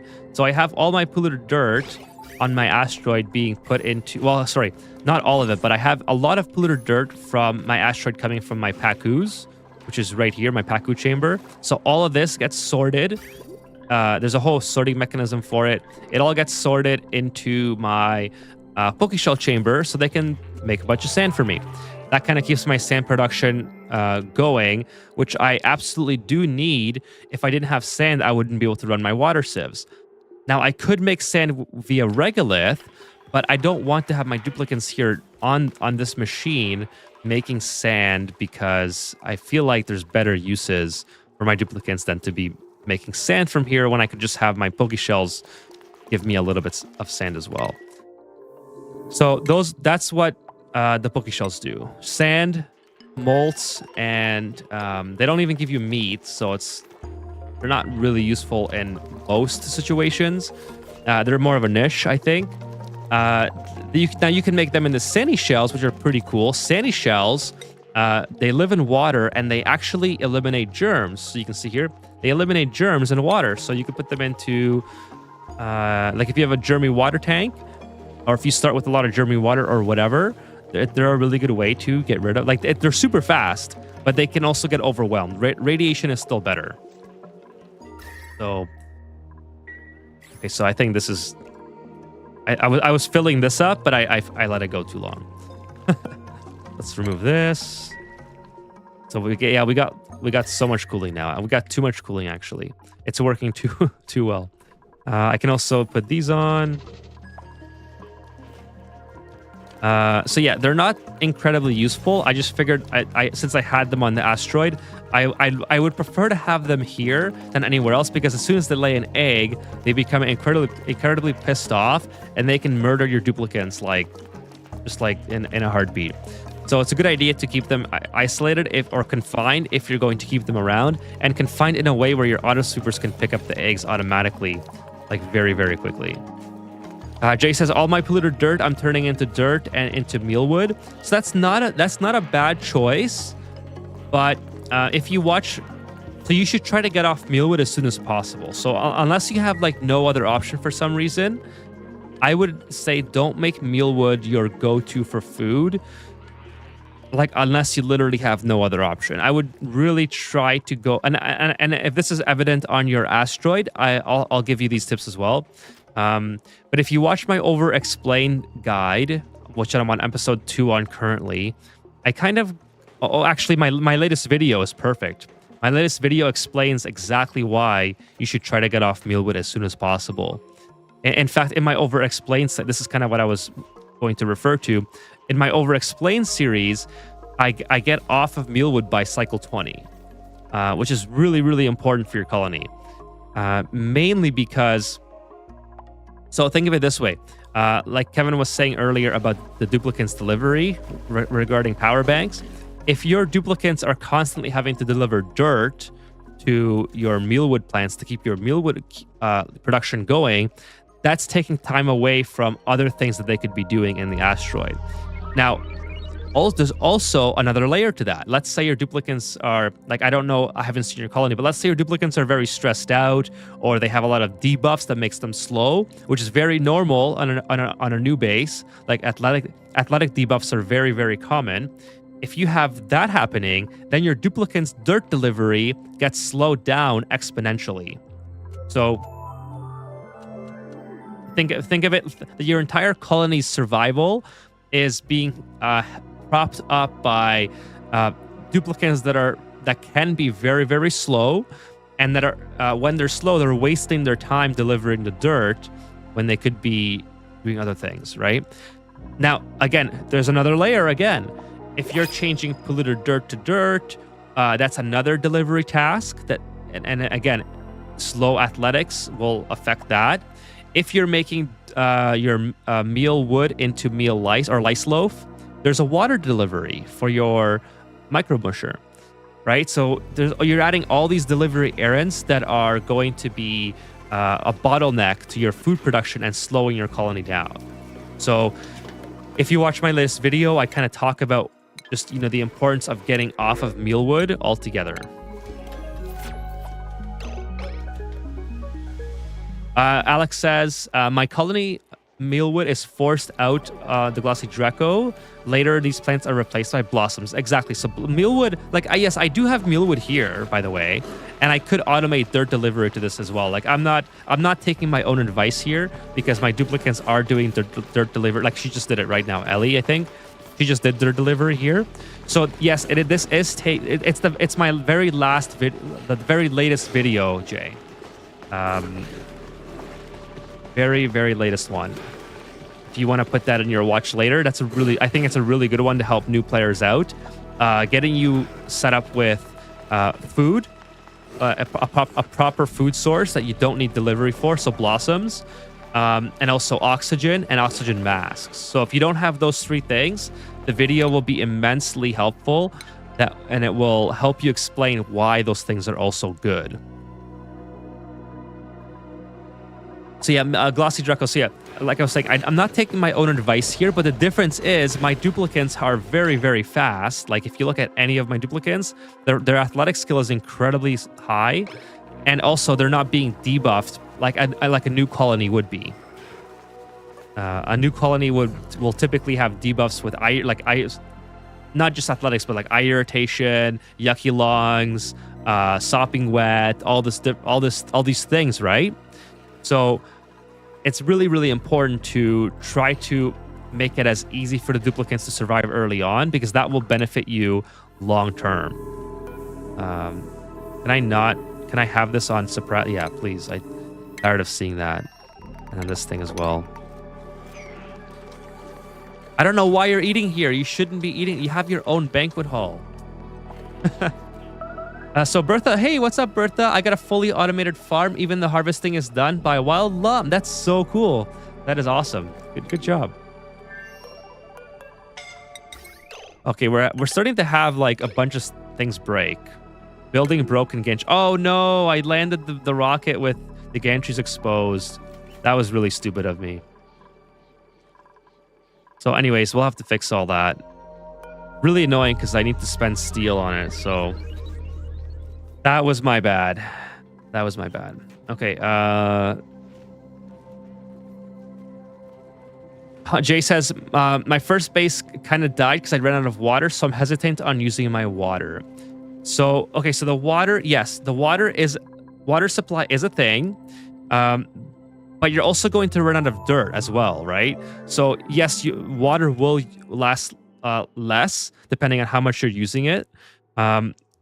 But it will eventually run out as well, your dirt or whatever. So you have to find a renewable source no matter what. So your starting resources are basically your time limit for your colony to... they're basically the time limit for your colony to survive until you can find another resource. Like all colonies, you have to find the resource of water. Water is the lifeline to everything. Because think about it. Water... Using the electrolyzer, it makes oxygen, number one electrolyzer. And I discussed this. I discussed the electrolyzer in that video as well. And actually, this is a great segue into the community segment in like 10 minutes from now. Because I'm not going to be able to launch a rocket mission at this point anyways with just a couple minutes left. So this is a great segue into the community segment. But...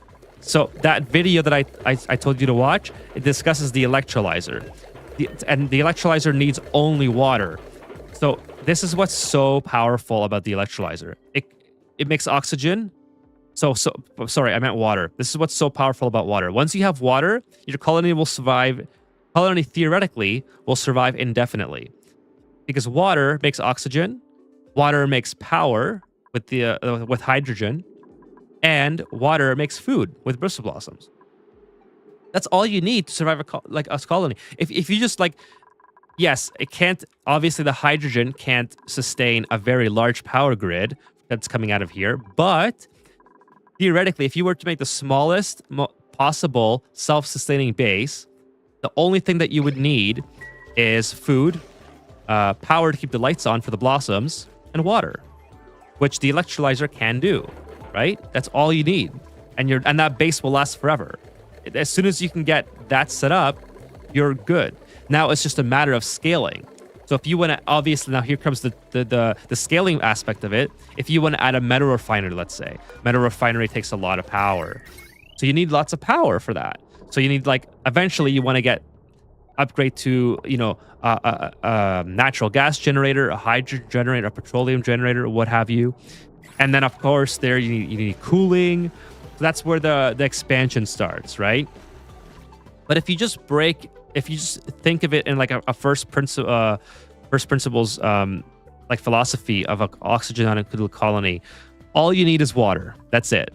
So having said all that, going back to your point here where your colony died because of the lack of water, your starting water is only meant to give you enough time to find something like this, like a water geyser or a saltwater geyser, or if you're lucky enough, a cool slush geyser. And unfortunately, when you play with the fog of war on, like if you play blind on an asteroid that you don't know, you might not find that. You might be, depending on your skill level in the game, you might never find it because it might be way over here. It might be way in here, and you can't get to here unless you have Atmos suits or way in here, right? So yes, there is going to be like bottlenecks in your way, which is why I always recommend for new people as well to start. Like if your colony dies out, it's always a good idea to replay that colony if you have those natural features and you know where they are, because then you can go straight for that natural feature, get that online, and then you can progress farther in the game without having to search for it again. Or you grab a seed where you already know where everything is. Like you can take this seed, for example, and you can see how I started on it. You can get an idea of what to do, this and that. And that will teach you, like, in my opinion, it's like failure is part of Oxygen Not Included, but you learn a lot more when you're able to push through and succeed, because you get to new challenges, right? Like if you're not constantly getting to new challenges on your playthroughs, you're not really learning to get to the end game if that's what your goal is. Some people don't care for that, which is fine. Some people just like to play the mid game and whatever. So you obviously, it's subjective to your goals, right? But just in general, if you're trying to like learn all of the game, the only thing that you need is water, and you can build off that, right? You can always fall back. Like for instance, if everything died, I can always fall back on my water supply and build blossoms. If for some reason nothing worked, and then this Hydra. This Hydra is like the heart, the beating heart of this colony. Because without this, I have no oxygen. So my duplicates can't survive. I run out of residual power. Right now I'm on petroleum anyway, but you get the idea.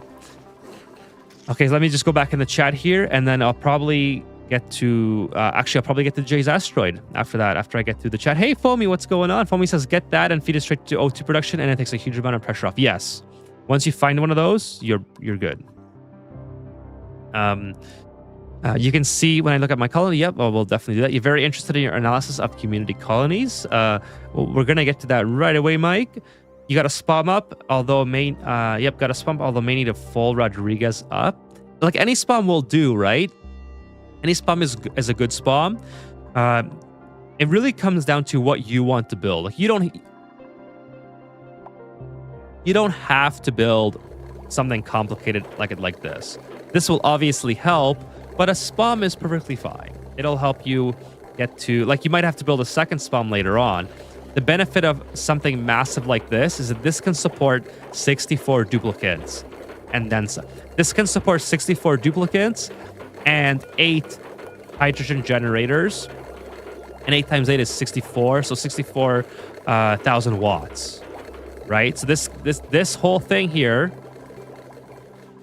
can support 8 of these because these take 100 grams per second of hydrogen, and these put out 112 grams per second. So it's incredibly powerful, this right here. Incredible amount of power and an incredible amount of oxygen. Now, I'm never going to take 64 duplicates. It's just, I don't like to play like that. Let me get some things queued up here while I keep... This is still not done. Oh, it's sedimentary rock. No wonder. Yeah, let's do sandstone. Let's rebuild. You know what? Let's rebuild this. Destroy that. Destroy this. This is all sedimentary rock. I should probably destroy all the sedimentary rock because I need it for my hatches. And I'm not... Like, shale and sandstone are really pointless, so... Should just probably... you know what? Yeah, that's fine. That's fine. Let's just do that. Mike says, I always start on mealwood and transition to 4 hatch ranches. Can't get off those... but I can't get off those ranches timely. It can be tricky, for sure. It's not as easy as having water. It just seems to be the right temperature. That's hard. Yes. Water, you're always going to be... There's always something wrong with the water that you can harvest on your asteroid. For example, this is very hot. So I would only use the water geyser for a Hydra because this is a big, really important part. This water is incredibly difficult to cool down. The oxygen that it makes is not. So I don't care if I have 95 degree oxygen. It's like on orders of magnitude easier to cool that down than it is to try to cool the water down. Now I am cooling the water down, and I'll show you how. I got very lucky that I'm able to do that. The way I'm cooling the water down is I have this cool slush geyser that I'm just taking the water from. I'm just sending it into this geyser and over top of it. So I have a temperature sensor here. When this temperature sensor is over 1 degrees, it keeps the water flowing. And the purpose of this is so that when the water gets put into my water sieve, it doesn't break the pipe and freeze into ice. So I just try to make sure that there's enough heat captured from this this water geyser that I'm not freezing my ice here. The water. And then that in turn helps cool this water down immensely. So it kind of looks like this.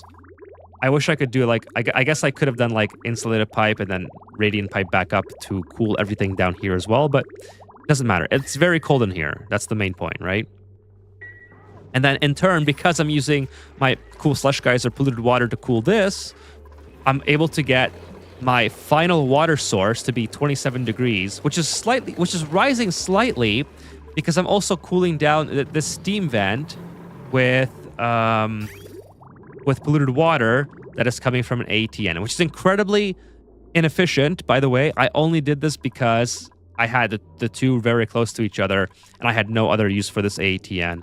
So I decided that's what I was going to do. But anyways, let's get on to the community segment. Homie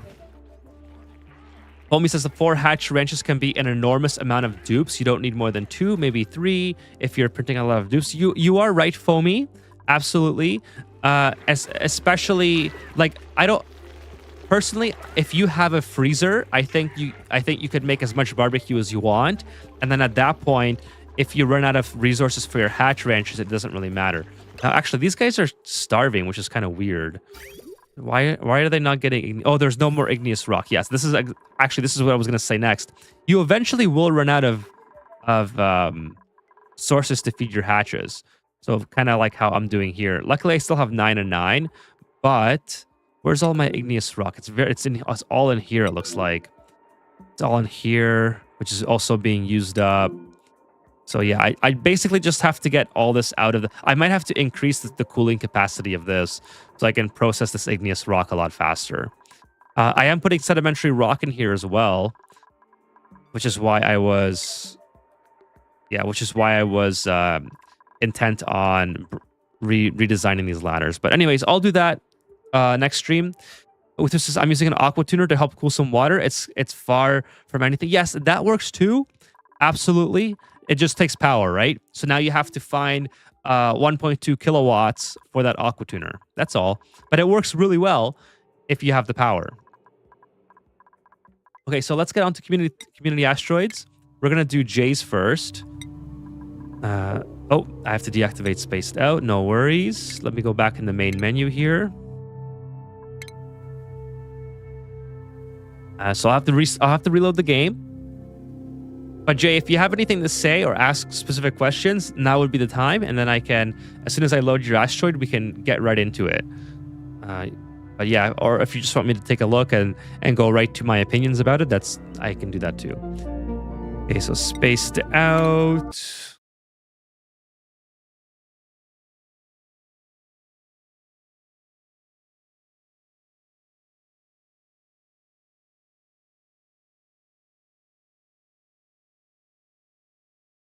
Yeah, but yeah, an aqua tuner is perfectly fine for that. It just uses power, right? So it's totally legitimate, or like a good idea. If you can do it for free, obviously it's better. But at a certain point, you make so much power, it doesn't even matter. Like once you have petroleum boilers up and running, it's fine. All right, so this is Jay's asteroid, I believe. Yeah, I got the right one, right? I'm gonna double check here. Yes, Jay.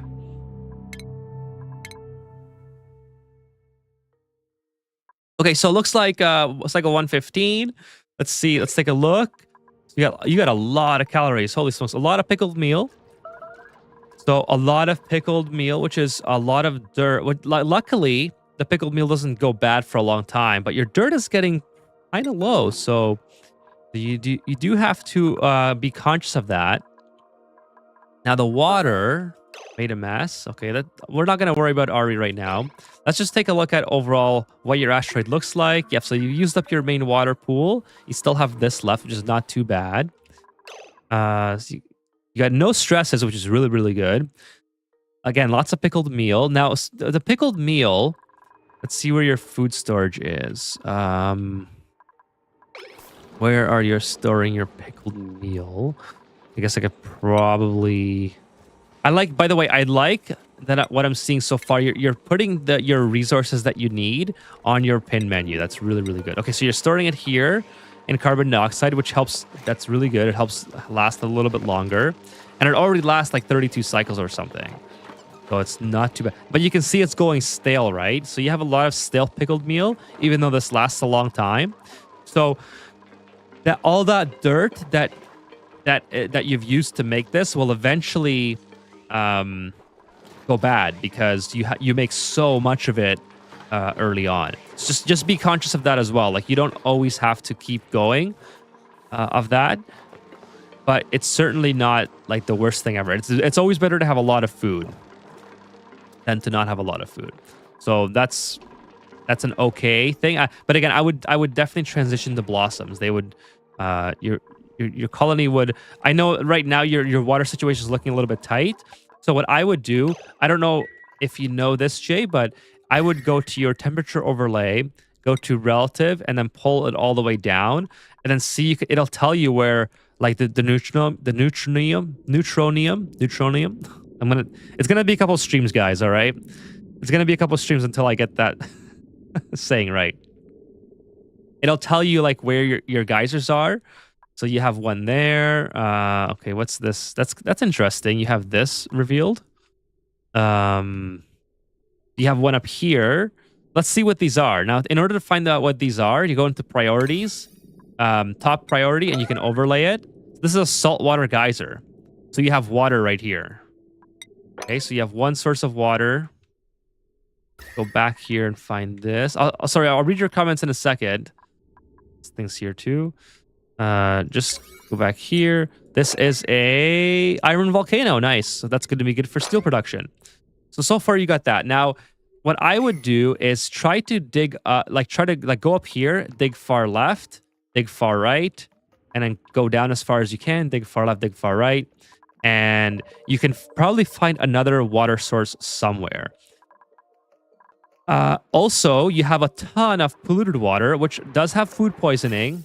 Granted, it looks like you did get some pee in there at some point or something, which is okay. Not the end of the world, but you can still filter this to regular water using the water sieve. Like, you probably have enough sand to do that. You have lots of sand, so you could use the water sieve to filter all this.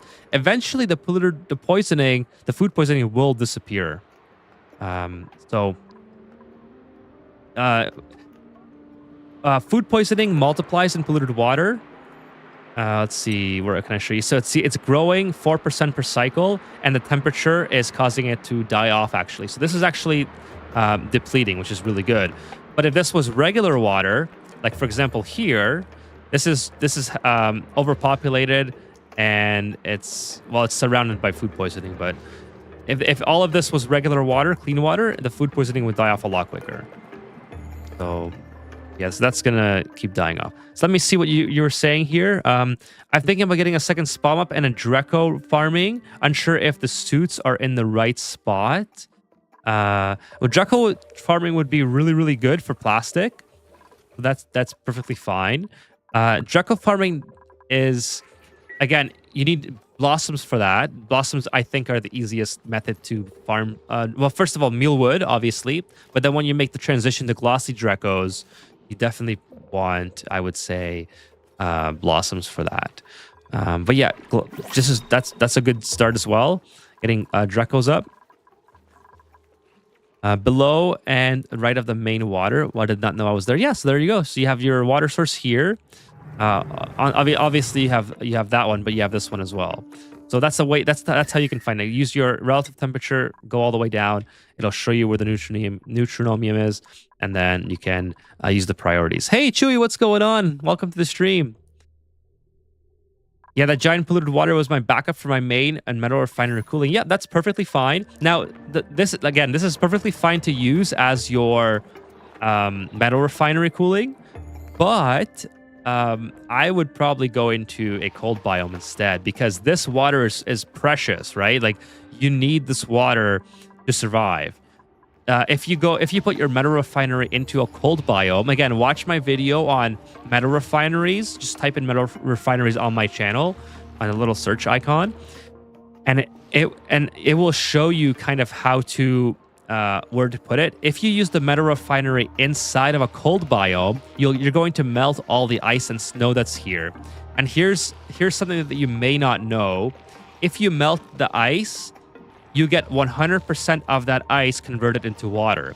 If you mine out the ice and then melt it, you only get 50%. As soon as your duplicates touch this ice, it transforms into 50%. Let's see what you're saying here.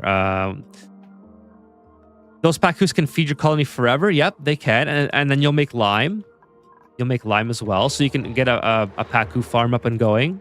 But you need to feed them with algae. So that's going to be algae or seeds. So again, blossoms will make you plenty of blossom seeds, which you can feed to your Pacus. Like, my Pacus on my base are all fed by blossom seeds. So they will... they are immensely powerful, but so it's a good thing you have them. You can do a lot with this base. Got suits on the left and top of my base. Yes, suits are really good. Let's see where they are. So they're here. So when you enter this area, your duplicates go in suits, which is not too bad. Let's go back to main temperature here. So this is what I would change so far. You have the right idea having suits up, but you should have suits up as soon as they leave your base. So make this into a lock of some sort, a liquid lock, or if you use mods, the Airlock Door mod. So your duplicates, as soon as they go to leave your base, they are only going to be in their suits, so they can easily traverse all these areas and not have any issues in them. Like, for instance, if your duplicates are down here working, they can't breathe right now because they're in carbon dioxide. So another problem that you're having is you're creating oxygen with your spawn, Let's see, where's your spawn? Right here. So you're creating oxygen with your spawn for this entire area, right? Like, let's see where you're dumping the oxygen here. So it's coming out here, here, here. Yeah. So this is like you're on the right track, but consider this, that you're making oxygen for like this space, for this space, for this space. Like, obviously you're not making enough to overpressure, to like get up here right now, because the other gases are like pushing back against it. And you do have a manual airlock, but that's a good idea. But you're pressurizing all of this area as well with oxygen, and all of this area. So if you close off your base, like let's say you did this. Let me go into sandbox mode here. Here. Go to sandbox mode and open this up. If you were to like block this area off, sorry, I just I just ruined their day. See how they're holding their breath? So when they're holding their breath, they're always going to be searching for oxygen when they're in this area. So they might get down to here and they might be like, oh shit, I can't breathe. I have to like find an area where I can breathe, right? So they might come down here and hold and take some breaths. They might come up here and take some breaths. But as long as they're in the carbon dioxide, they can't breathe. So they're constantly going to be looking for oxygen if they're... So again, let me just go back to that point. If you like block off your base, let's say here, and you know everywhere else, like so, and then like this and this, and like here, and then you make it so that everyone funnels into suits, Atmos suits, before they leave their base, you'll have immensely more production in these areas, and your duplicates won't get sick by going inside these areas and all that stuff. So that's one thing that I think you could work on. Again, it's not important right now, but it just helps also pressurizing a smaller area and then feeding the excess oxygen into your Atmos suits, then having your duplicates run around in these areas and also pressurizing that as well. Let's see. Let me just go back here. I missed a lot of messages, so let me just kind of go back. Grab a couple, stick them in. Yeah, the algae, the Paku thing. The problem with chlorine vent suits is the dupes can access the chlorine vent on the other side too. Oh, so that's a great point, Foamy. Foamy just brought up a good point as well. So if you for some, like I just blocked this in, right? So that was open before. But if you are leaving double areas open for your duplicates, they can come in here on both sides. Like the liquid lock is a great idea, but the liquid lock should be here. So you should have like in my base, where you don't have to copy my base, but like the similar idea where if your duplicates are leaving the pressurized area of your base, they should be immediately putting on Atmos suits like this, exactly like this, right? Except this should almost be the exit to your base. That's why you need another spawn. You said, yeah. So the spawn would certainly help.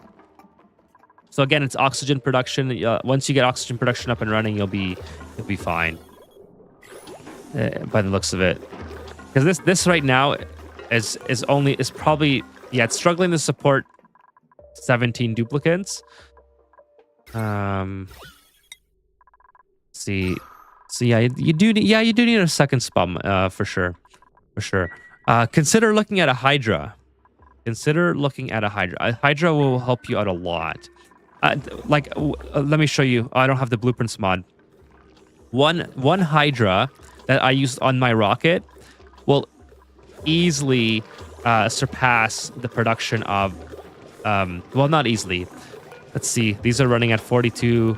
Yeah, actually, that one Hydra will surpass the production of these two electrolyzers. So consider looking into a Hydra. I have a video on that as well. You don't have to use a Hydra, but just consider it. I think you'll find that to be extremely rewarding. Let's take a look. So you have oxygen to eventually work on, and you're still in early game. You still got a lot of. Oh, by the way, Chewy says take a sip of Eska. Thank you, Chewy. That was 6 minutes ago. Appreciate that, Chewy. Sorry I missed your your redemption there. There is a Vesca for you. I did need it because my mouth was getting a little dry. So yeah, you're still in an early game, so you have a lot to that you're still learning about, and you have a lot of projects on the go. So that's another tip that I will give you is when you build your second Hydra or your second Spalm or whatever, just make sure that you focus on building that ASAP, because you do have an oxygen problem. It's very, very evident that this is going to be an issue at some point, so you might want to get that up and running as soon as possible. Uther says, "Night, Ethan. I have a B-Day party lunch. Great stream. Thank you. You are very welcome. Enjoy the party, and thank you for your support, Uther. Thank you so much. Enjoy the rest of your day. Thank you for stopping by." Yeah, trying to figure out how to do the suits with the top of the base and central shaft. Yeah, so that exactly. So once you do that, you'll be fine. Here's what I would do. I'll quickly draw it in sandbox mode. I would have this area blocked off like that. I would put my suits in like this, like here. I would put my liquid lock like this, sort of like I butchered this, but something like that. This is a little bit too low. Boom, boom, boom, like that, and then let's put in some water. Just water for now. You can put in something else. So I would have my liquid lock like this. I would obviously take this out. I don't want, because if I'm pressurizing this area, I don't want that precious oxygen, because remember, water is a problem, right? You don't have as far as I see, you don't have a renewable source yet, or maybe you've already told me that you did. So you have a lot of polluted water that you're using that's really good. But until you have one of these things tamed and online, water's precious. So you want to make sure that you're not wasting it by pressurizing the whole asteroid. You want to sort of isolate your base, so you're only pressurizing that little bit of your base. And then what I would do is go like this. So then all the duplicates have to come through here to get to the bottom. And likewise, do the same at the top. And that will help your asteroid a lot in the long run, because, again, pressurization and working in Atmos suits everywhere else. What you did do really well so far is you have started to move your production of coal generation or power production outside of your main base. So like here's your, when I say main base, I mean your living quarters where you're trying to grow food, you're putting your oxygen into, etc.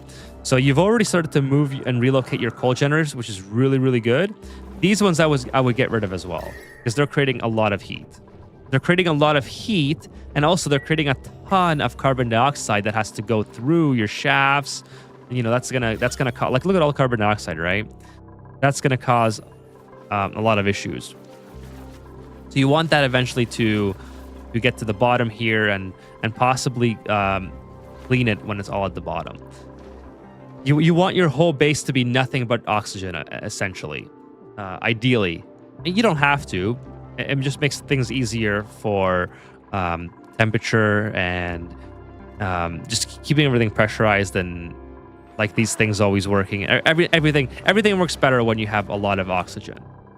Okay, so let's see what else. So you got oxygen down. You have your power. You've started to relocate it. That's really good. Your Dreco farm's pretty good as well. Pretty decent. So you do have, these guys are, you're making reed fiber, which is also really, really nice. What I would do is probably move this over. I would move it over to here, because then your duplicates don't have to travel so far in the hydrogen, right? And I would also put a dock here, put an Atmos suit dock there. By the way, you can make this, you can put the shearing station out of the hydrogen. You don't have to have it in the hydrogen. You could just make one big box. You could take this off, make this longer and just have this thing here, right? And then your duplicants can always just come in and do the shearing, so they're not in the hydrogen. So you don't need a atmosuit dock. So let's see here. What else? Oh, let's see. What else you got going on? Water. Let's take a look at water. So yeah, you're sending the water into here. I destroyed a couple things, but that's fine. See, so your water is not too bad. I mean, yeah, you got to get a resource online like this. These two things. And again, if you put your metal refinery in here, if you inject a ton of heat with your metal refinery, let's put the heat gun in here. See if we can.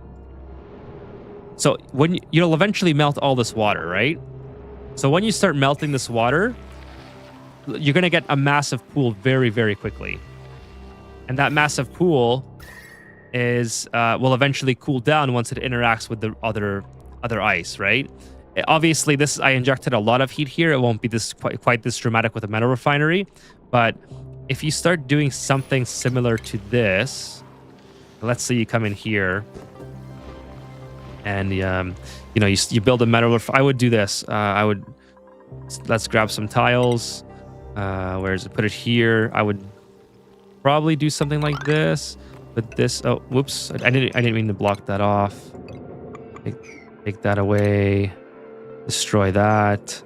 I would do something like this. So your duplicants can walk here. Sort of like that. And I would go metal refinery here. And then I would do plumbing. So there's two options. You can either just collect the water here with a pump, send it into here, and then dump it back out, which is perfectly fine. Or you can create a system where you have like radiant liquid piping in the cool water. But you will have to rebuild this over time, over and over. Well, you will with the pump anyway, because once all this melts out, the water pool will be down here, right? But anyways, the point is that you keep melting this ice over time. You're going to get a massive pool. Look how much water is here. Watch this. It's going to keep melting everything. See, this is a ton of water, right? Oh, I just deleted it. Whoops. I just deleted a whole bunch. But anyways, you get the idea. You start melting this with the metal refinery, you're going to get a ton of extra water to keep your colonies surviving. And same thing here. Heat gun. Let's just melt all that, and you can see how much water you have. There's a lot of granite here as well, so... Also, notice how good of an insulator the abyssalite is, right? Like, look how much heat I'm generating here, and this is staying very, very cool.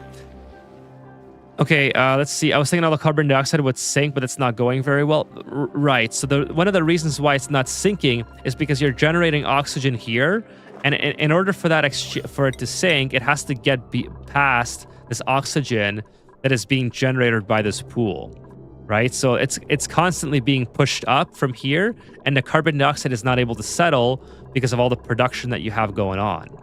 So it's sort of going to find like it'll eventually fall over time. It's how it works, but it's going to take very long because you're producing so much of it here that keeps dropping it up. Like, that exchange has to happen one block at a time, right? So you can see how the blocks kind of work. They're constantly moving up and down, left and right, back and forth. So like this thing, if you watch how slow this is to get down to the bottom, it takes a long time. Right, it's moving left and right, diagonal, blah, blah, blah, this and that.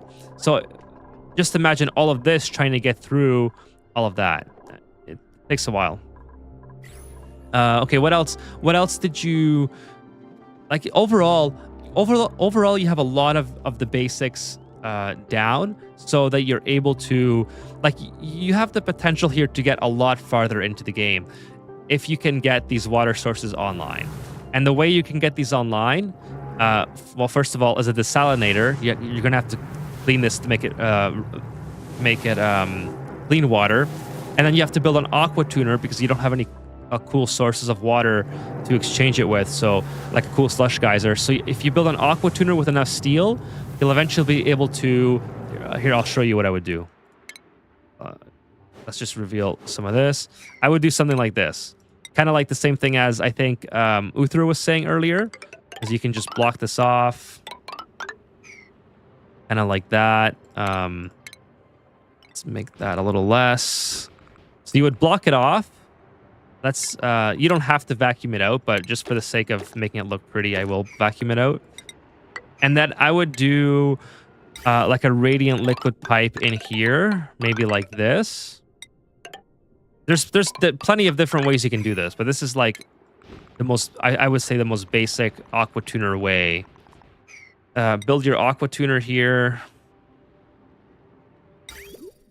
Obviously, you have to modify this a little bit to make it better, because it's not going to work just exactly the way I'm doing it. You have to add sensors to it and stuff. So if you don't know how to do that, I have a video on that as well. But it's called Steam Turbine Aqua Tuner Combo, and then I would do Steam Turbine up here, like that, and then obviously put some water in like this. There you go. And then this will cool this water geyser. Then you have to obviously extract the water here. So you have to have a liquid pump. And I would do something like put an automation here. So this pump only turns on. So connect it. This pump only turns on when the signal is below, let's say, 25 degrees. So then this aqua tuner will cool this. Actually, it might be better if I just reconfigure this really, really quickly. Do something like, maybe something like that. So then you have more cooling potential. Water. Sorry, liquid. I meant to go into liquid. Liquid pump like this, because you want the radiant liquid pipes to adequately cool everything. So you want to go like this. Like that, and then the water can go out. And then what I would do is, see, back to here, thermal sensor, and then automation. So then all the water that drops into here, this will only send a green signal to your pump if the temperature is below 7 degrees. Otherwise, this aqua tuner has to keep working to cool down the water before you extract it. All right, so that is probably how, like, an easy, no-nonsense way to tame this. You can tame it in different ways as well. But I would say that this is probably the best bet, just to kind of slap it together and make it work. I was let's see, was going to make an aqua tuner, but need plastic for steam turbine. Oh, okay. So let's get you some plastic. Obviously, you already know about glossy Drecos. I think that's where your solution here is to get to them. So glossy Drecos, you will eventually get them from these Drecos, but it's going to take a long time. And it's going to take a long time to get you glossy Drecos, and you need the plastic now, because you need the steam turbine now. So the only real solution is to dig down to the bottom and get oil, and get a. So again, you want to use one of your cold biomes to set up a what's it called? Polymer press. So put the polymer press right down here. Just plop it down anywhere, right there. Obviously, you want to make access to it, but it's inside of a cold biome. That's the main part, because this is going to create steam, and the steam will immediately cool off in the cold biome, and you will make water on top of it. So it's like, it's a perfect situation. I would keep all this water intact, and I would probably dig around to get to your cold biome. I would probably dig down here like this. Sorry, your oil biome, I mean. Now, I don't want to spoil the game too much. I don't know if you, but that's how far you have to go. So you're really close. You're really, really close. Yeah, so Drecos, yeah, you can definitely do it from Drecos, but you have oil here. See? You can use that oil to put into a polymer press, which is right here. Let me just make it a little bit more visible.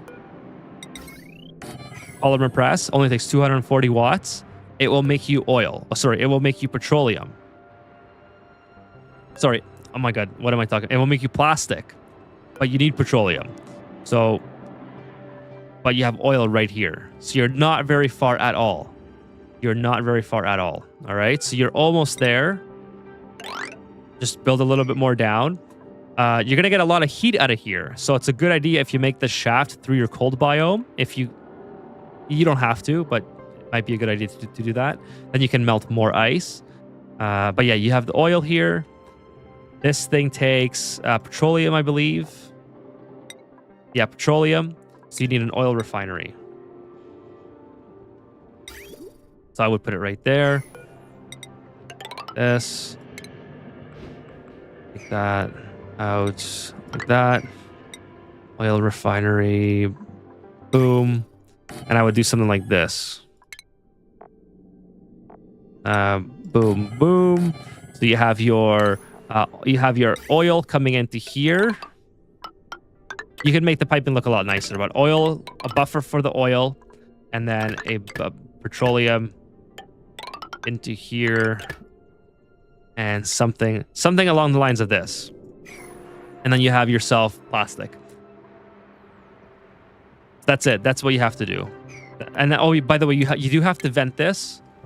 So just vent it like this. High pressure gas vent. You don't have plastic, but you can use the regular gas vent. Just vent it in an area where it's not overpressured. It's easier said than done. Unfortunately, this is going to be an issue. If you can't vent this, here's a trick. Because this might be overpressured really, really fast. See how it's overpressured? So this won't work. Here's what you do. Watch. Let's go over here. Put a gas reservoir. Put this pipe in here. Delete this. Like that. The pipe goes in here. And then when this reservoir gets full, just delete it. Just delete the reservoir. And then this will get you petroleum. This will get you petroleum, which will get you plastic. So you can start getting your steam turbine online. All right, so there's your progression. By the way, you could also put your metal refinery here, like I recommended. That'll also help you out. Because remember, you're gonna have a whole bunch of water here now. So, but don't do all that at the same time, right? Like you have issues that you have to work on before you can do all that. Like you have oxygen problems. You're gonna have to. This is a lot of digging. This is a lot of infrastructure. You may have to get another spawn online first before you do all that. Keep in mind that you're also reaching not critical, but you're also losing dirt. So you got to get dirt. You have so much algae. Honestly, Jay, you're on the right track to make another spawn, but you have so much algae that I might just put down some more oxygen diffusers if I were you. This will solve your oxygen problem really, really easily for the time being, and allow you to get plastics online, so you can get water, and then once you get water, like cold water, then you'll have the ability to make a bigger hydra or a bigger spawn or whatever. Right? Because if you make another spawn now, and if you run out of water, that spawn's pointless. So maybe the play is to go to, put some oxygen diffusers down, use your algae that you do have, go get yourself some oil, go get yourself some plastic, tame this, where is it? Tame this, like that, and then build a much bigger Bull Rodriguez. All right. I think I covered most of a lot. Any more questions on your asteroid, Jay? That was a lot of fun. I love new player asteroids. They are so much fun to look at.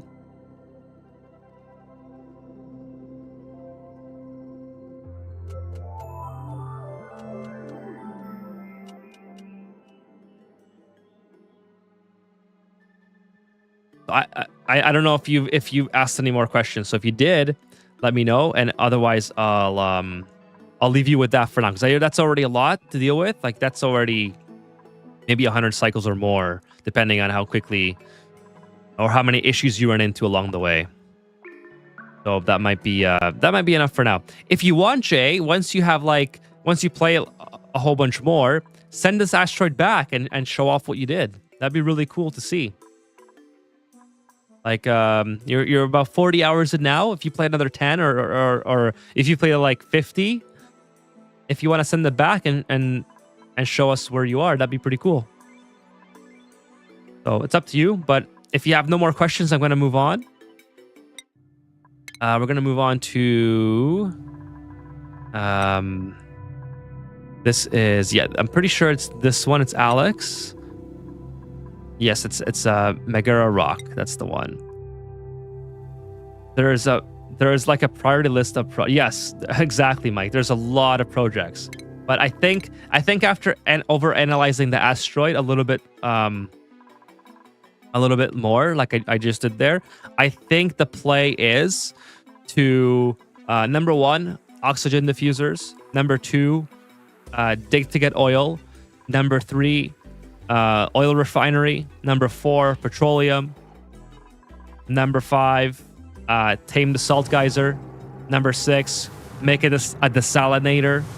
Number 7. By the way, Jay, when you make petroleum, you can make the petroleum generator, which will make you polluted water, a lot of polluted water. It's not a trivial amount of polluted water at all. It's what I would consider a shit ton of polluted water. So you have another source of water there, and an insane amount of power. Just be aware that your crude oil is a finite amount. So you have to make more crude oil with oil wells. Make more oil wells, and which you need water for, right? So it's everything. Like I said, everything needs water. Everything needs water. Water is the key to life, and oxygen not included. It's like I sound like a preacher, like gonna start an oxygen not included a religion. Like this is the key to life, that you need to give yourself up to the water god, and like so water, oxygen makes bristle blossoms, makes oil for power. Like it's literally the god tier thing that you need. So Alex says, yes, we saw Megara Rock last Friday. Happy to see it again in more detail. Sure thing. Now, Alex, is this a new save that you sent me, or did I just reply to a different email? Because I might have, now that I think of it, I may have, let me just check here. Where is this one? So did I reply to an old email 6 days ago, which was Saturday? So I don't, this was, I think, an updated email, correct? 6 days ago? No new file from me. Okay, well, we can take a look at it again. I did have you on the schedule. Oh, we got a bot on Twitch here. Let me just take care of that. Best viewers, no thank you.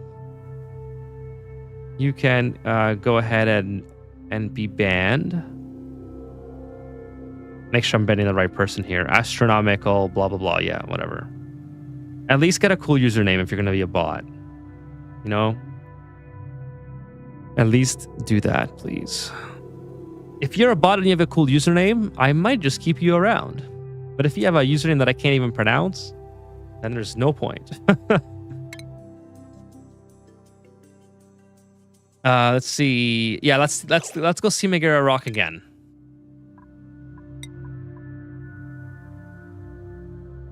That's why I was getting slicksters in the pod. Let's see. Oh yes, yes, the pod. Yeah, that's why you would be. And actually, Mike says to get oil you need Atmos suits. Yes, you do need oil to get Atmos.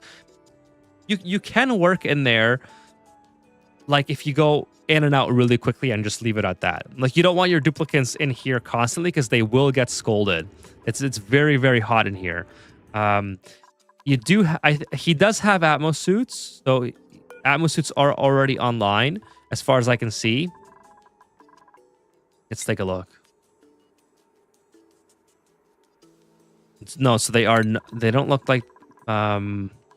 Maybe they're not online. Maybe they are online, but they're not quite. They don't quite have enough oxygen in yet. So Yeah. So unfortunately, yeah, it looks like you might have to subject your duplicants to a little bit of hot temperatures. That's okay. So here's what I would do for that. Obviously, let's pretend I didn't dig with the water over here, right? Let's just brush that out. This is what I would do. I would take, go like this so you don't get any water mixed in with the oil, right? Dig this all the way down. Okay, so something like that. And again, this will be different on depending on how you expose this area. I just don't want to spoil the game too much for you, right? If you dig in here, like let's say you make a liquid pump right here, just enough. You only want just enough oil, let's say, to get your plastic online. You can just build it here, so you don't have to go that deep. And then if I spawn a duplicant here. Oh, whoops. I just spoiled that. Let me just zoom in. So yeah, see, they will, as long as they're not touching the oil, they'll be fine. It's just that they can't breathe in here right now. So if I just go like, if I just give them some oxygen, they'll be fine. Let's give them 5 kilograms. This is going to make them pop their eardrums, but whatever. So they will be okay for a little bit. But as long as they're not, like if I send them inside, they'll be pretty unhappy.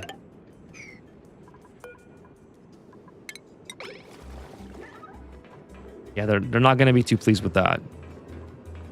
Now they have toasty surroundings as soon as they're in the oil. So try to keep them out of the oil, all right? But you can get them down to this point without having them, you know, Nikolai's not doing great. But again, if you keep them up here, they'll be fine. Okay, let's take a look at Megara Rock, I think. I was trying to get Glossy Drecos ASAP. I started a Glossy Dreco farm by cycle 30 and even just run electrolyze. Yeah, and that's a great progression as well. Absolutely fantastic progression. Let's take a look at Alex's again. I thought this was a new one, but I suppose it's the same. It's okay. We'll take a look at it. It's the 2 that I had on the schedule block. I don't think there's anything in Discord. Yes, pitcher pump. Exactly, Foamy. You could do that. You can do a pitcher pump. You can even pitcher pump magma, right? So Foamy has a great idea. Let me just take another sip because I am my mouth is getting a little bit dry. Some weird artifact happens today on my cam there. I don't know why this side of my camera is doing that, but it's okay. It must be something to do with my lighting today. The green screen is a little bit. Well, there it is. See Discord? I will check Discord. I might have something in Discord that is I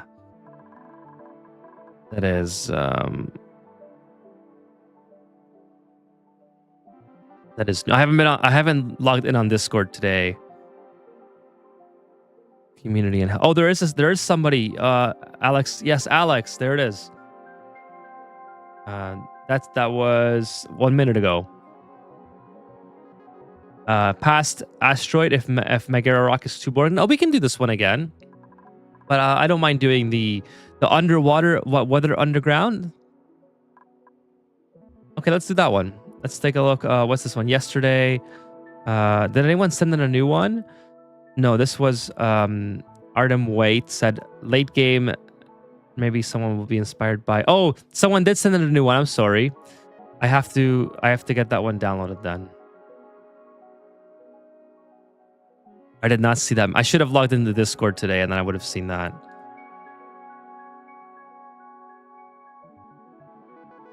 Okay, let's download that. And then we'll do Megara Rock. We'll do this second one. Stop George to the rocket. Yes, I have a Discord, Mike. So if you look on the bottom of the screen here, this is the Discord address. So if you go to like join a server and type in that code, you'll get to the Discord. And you can send in your asteroids there if you like. Except you're limited by the file size. Yeah, we can do the other one, Alex.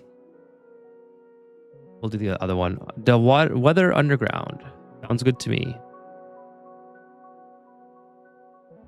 They're underground. There we go. Okay, let's go ahead and load that one in. Should just pop up, I think. It'll ask me to migrate, maybe. There it is.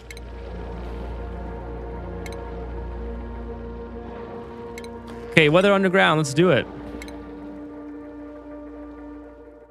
Stop George to the rocket. We'll do.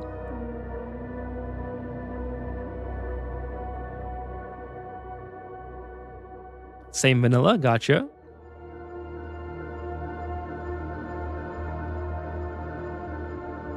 Let me just reply to that person that posted it. It will be doing.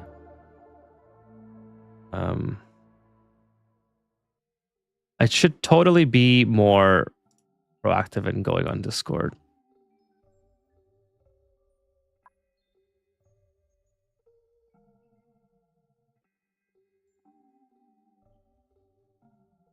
Okay, so this looks pretty cool. All right, let's see what you got going on here. Oh, I forgot. This is the one with the automation. So stop George from going to the Discord. Where's George? Sorry, not the Discord. The rocket. I think he's gone. Did I load the right one in? Yes, I did. Okay, cool. Okay, so this is, yeah, I remember now. This is very reminiscent of what I viewed last time. That is so funny. The monument top on top of the... All right. Where do I even start? This is very, very cool. Let's see. You got fossil production. Sorry. Okay, first gen of the night. We're not doing too bad. Not doing too bad. Yeah, there's a lot going on here. Holy smokes. Okay, so this is one of those bases, which is actually a really, really cool way of doing a playthrough. So if anyone who's like very new, it's completely a viable strategy to keep your duplicants in Atmos suits right when they leave their bedroom. So that way you don't have to worry about, like, you know, the pressurizing that I was talking about, where as soon as they wake up, they go in their Atmos suits, they do their thing, and you basically can have the rest of the asteroid be as hot or as cold or as, you know, non-oxygenated as possible, because they're all going to be wearing Atmos suits. So this is a huge benefit if you want to play the game that way. It's totally a perfect tactic. Infinite storage, just no petroleum boiler. So your infinite storages are, well, here's a Hydra, a massive, massive Hydra. An incredible amount of hydrogen and oxygen. Gotta...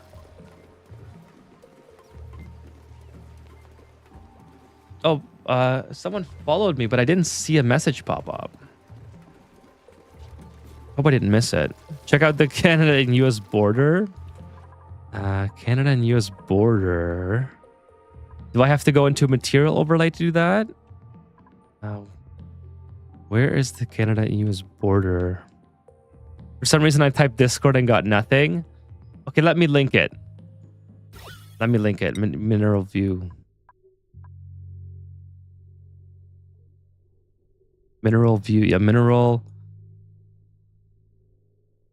Oh, it's super. Okay, which way am I? Is this? Oh, we're here. Nice. Okay, so there's the flags. What else you got going on here? Yeah, I got the flag.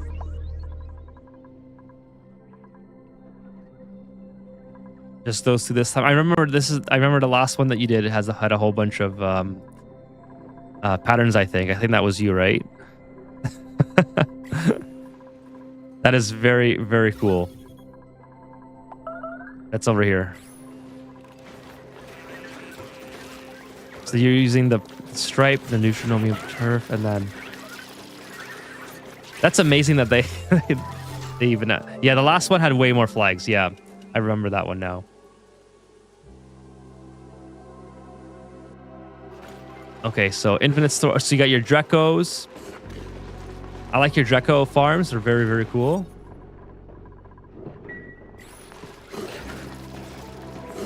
Space heater, nice. Excuse me, chat. What do we got going on here? This is the orchids. Carbon dioxide. Where are you pumping this to? You're pumping this into... Oh, okay, in the bio... Right, the biobuilder. How is the bedroom oxygenated? Let's go take a look. The door to the spore room. Sorry, Alex, just going to answer Jay's question there. So it looks like the bedrooms get oxygen from whatever is... Let's see, where are we getting oxygen from?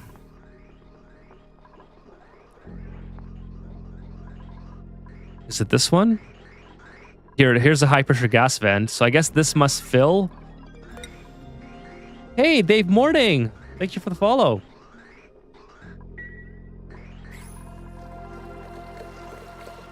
Carbon dioxide for the spore room.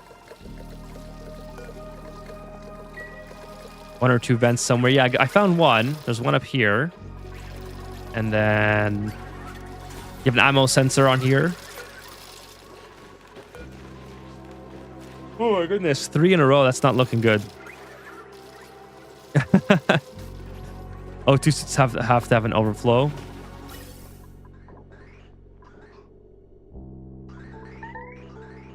Someone got trapped. Yeah, I only see the one vent, but yeah, you have airflow tiles everywhere basically. So even this one vent could technically do the whole thing. But it's a very very cool looking, like it's very kind of reminds me of that concept that you guys heard of the wall that they were trying to build in like Saudi Arabia or something, where it's just like a long rectangle. That's what the concept reminds me of. Just a very densely packed long rectangle. Hey, thanks for the subscription, Nico. Welcome to the stream. Just like a long rectangle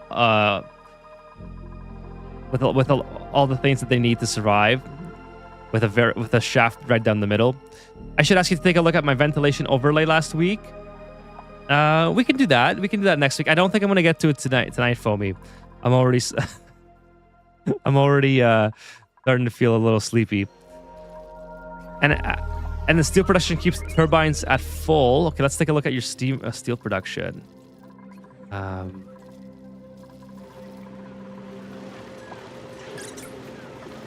So yeah, so this is a great way if anyone is new to Ani or metal refineries. This is a great way to keep your this is a permanent solution to the metal refinery setup if you're trying to make steel or other refined metals.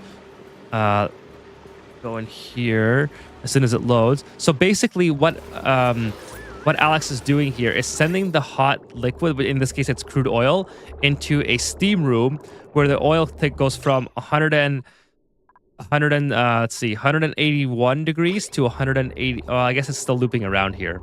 You got to look at these two. 314 degrees to 183 degrees. So all it does is it creates steam. It boils the water that's in here into steam, and then the steam turbines delete the heat, essentially turn it into power. And then it goes back into the metal refinery, and it just keeps going nonstop. And that's how you run a metal refinery long term without having to use a cold biome. Like a cold biome will work, but it will eventually melt, right? So this is a long-term solution. Very, very easy. You don't have to have anything like this elaborate. Let's say you don't even have to use automation if you don't want to. It just helps out a lot to do so.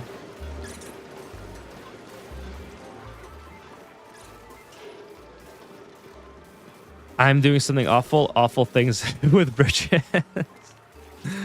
Okay, well, I'll have to take a look. I'll have to write you down on the next week. Isn't this at a battlefield map?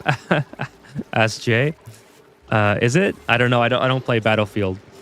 David Morning, welcome to the stream. Asks, hey, quick question. Why are you both flooding and using conductive panels to cool the turbines?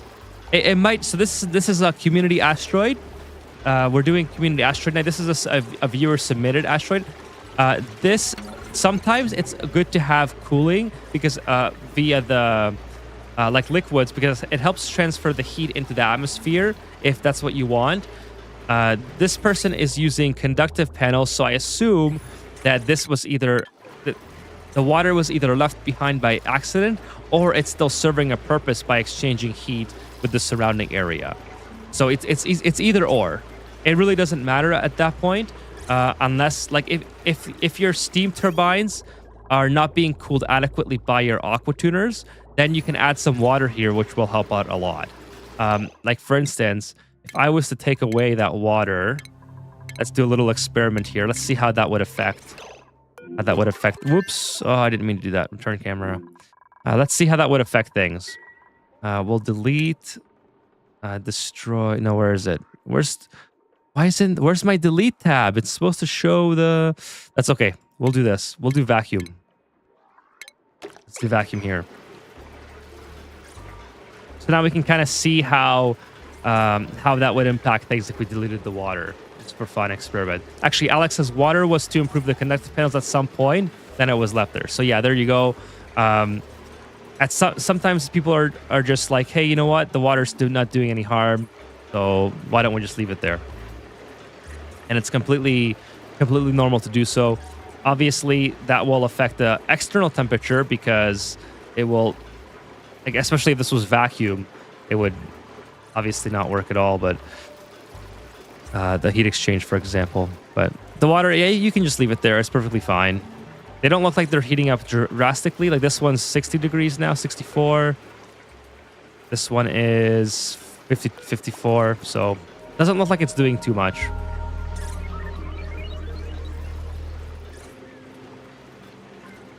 Dupes are anonymous all the time, so they don't care. Fair enough. If it works, it works. Yeah, like not. Like if you should see my asteroid. This is way worse, David. Sorry, my asteroid is way worse. I have water all over the place. But this is a viewer submitted asteroid. This is very clean, very very tidy asteroid. I really like the effort that was put in to make it, very organized, very neat, very tidy. Everything looks like it's purposeful. Like for instance, Alex, if you go into mineral view, he has flags. Pretty cool, right? So a lot of cool things going on that is all about just having fun, being neat, being careful, etc. And almost every type of mechanism is utilized. Like here's a vole farm, here's a Pokeshell farm. There's a lot like the Drecos. There's Hydra. There's a massive Hydra, a 10 electrolyzer Hydra. So there's almost every sort of system is being utilized in here. It's very, very slick. Some people use radiant pipes and a splash of water that is more effective to some. Yeah, you can use both. David says, I usually flood my turbines so I can keep a vacuum so temps don't mix, which is why I was curious. Yeah, some people don't care all that much. Like especially if your steam turbines are out of the way of your main base, then you don't really have to worry about all that too much. But yeah, if you're in an enclosed space, I see your point. If you're in an enclosed space, see the temperatures are kind of maintaining consistent. Like it's only 64.6, so it hasn't really decreased or increased since I took that away. And this room is pretty well insulated as it is. It's a very very very well managed space, and all the like at a certain point, temperature doesn't matter, especially if your food is coming from like voles or something, right? Like then you don't have any heat sensitive crops to deal with as well. But yeah, this is a very very organized asteroid. The water cooling is crazy. Let's take a look at the water cooling. This is the water cooling. This is there is some cooling going on here. No, it's here. This is cooling the oxygen. Lead me in the right direction, Alex. If I don't see it, is it this one? See, this is a cool slush salt geyser. You have infinite storage, the piping, and the 2 aqua tuners. Okay, let's look for 2 aqua tuners here.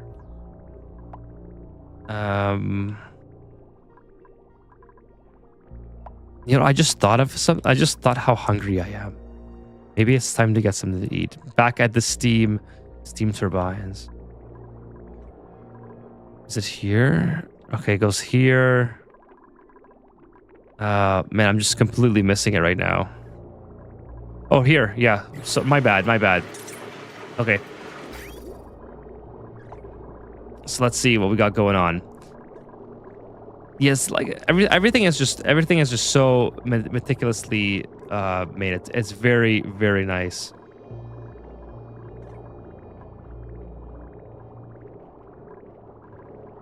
You're cooling down here. You're using bridges to help mitigate heat transfer, I assume. Or are you, because you're not jumping anything, so. And you're coming here, you're cooling your transformers, cooling everything. Holy smokes, that's a lot of cooling. Cooling your oxygen. Then you're going through, cooling your hydrogen. Kevin says your spaghetti made him hungry. Yeah, I'm starving all of a sudden. I want some pizza. Some Little Caesars would hit the spot right now. But I can't. There's no way. It's 12 o'clock where I am. Holy smokes! I can't eat pizza now. I'm just gonna have to go to bed starving. Yeah, your cooling network is impressive. Check out the resulting temp. 20, 24, 22. It's really good all around. It's midnight for me as well, and I'm eating pizza. Oh, you're making me jealous. I would love a Little Caesars right now. Is DoorDash still open? Oh, no. I can't do that. And then it's similarly insane on the space biome. Oh, that's right. I haven't even seen the space biome yet. Holy smokes.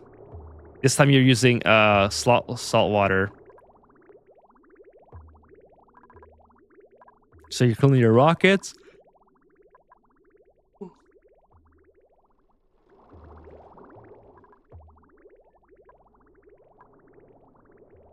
So here's your turbines. They're just super coolant going. Cooling your moo-moos, right? The moo-moo, you have gassy moos. Very, very impressive cooling. Here's the liquid oxygen, liquid hydrogen production. I like this style. By the way, I really like this style of cooling or production with the gates. I like that a lot. Unlike the Megara rock, the rocket silo was shallow and only regular cooling was needed. Gotcha. Yeah, you blocked it off. You blocked off the rest of it, so all the heat gets absorbed into here, and then it doesn't leak out. Let's take a look. Yeah, pretty much igneous rock too. That's pretty good. And you got the this is biological cargo bays. Very massive rocket facility. Very, very. Oh, by the way, we haven't even looked at the rockets yet. Let's take a look at. Oh, you can't because it's vanilla. I was like, we probably haven't even seen the coolest part yet, but it's vanilla, so there's no rocket exterior. The liquid chlorine for the gas moo is cooled locally.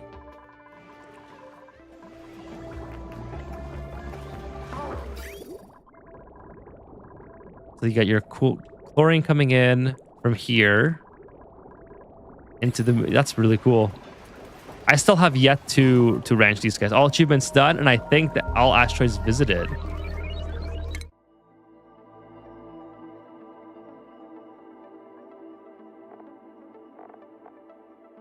Yeah, it looks like it.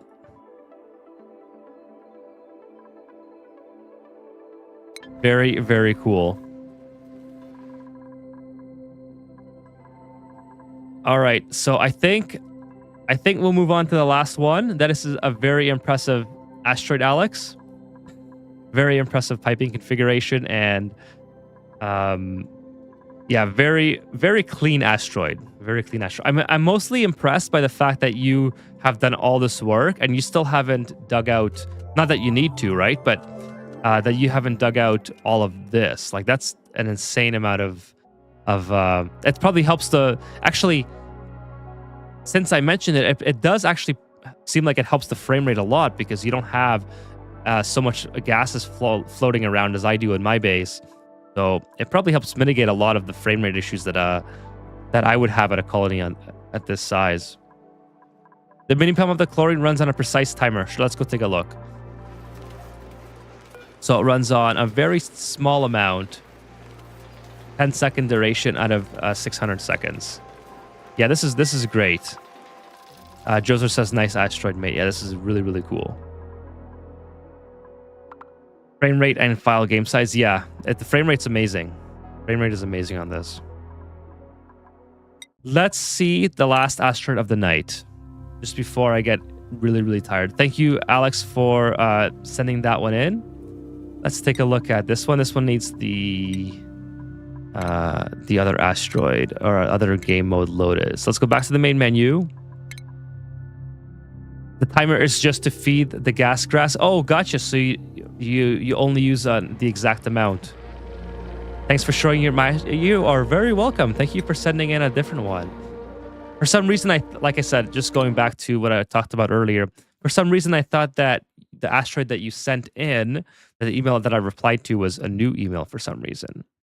So I'm glad that you had another one to send for tonight's show. And I'm also glad that I checked Discord because I haven't been online today. So at least it allowed me to see the last one. Mike just sent his in. Okay, I'll take a look at both. I'll take a look. Now, okay, this is 2,000 cycles in. I'm not sure if I can get this to load right away. So we'll see. There's also 54 duplicants, so I'm not sure how large this will be. Let me just turn the game volume down a little bit. The menu music's always loud. Mike said, yeah, I got yours, Mike. I can probably get to yours as well tonight. I might even load up Foamy's since I'm feeling pretty good. I think I can go for another half an hour or so. So I'll try to get through these next ones really quick.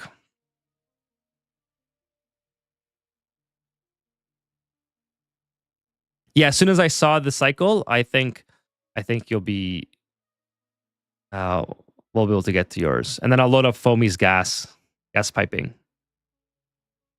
This one I'm not sure if I can load because this one I just got off Discord, and I'm not. And usually very, very large asteroids, especially if they use a lot of mods, give me issues. So I might have to skip this one if it doesn't load.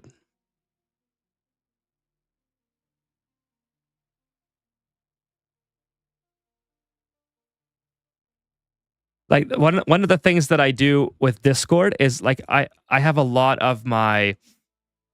Oh man, I gotta sneeze. I think it passed.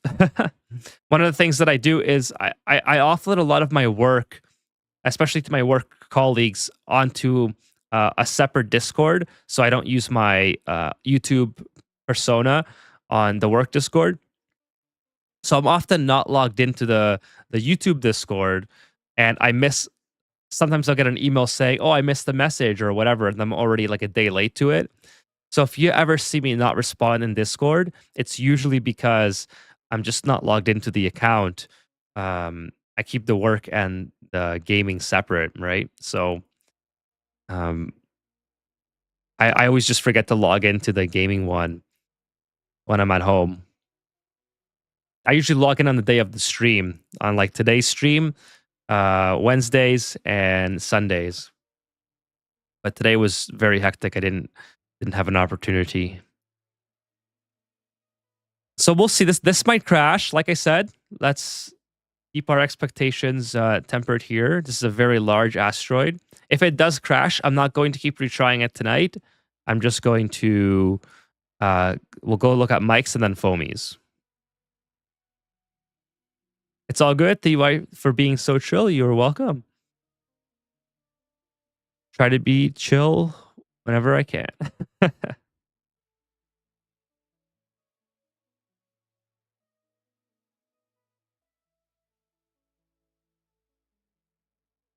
I use the Discord desktop app um, for as my main.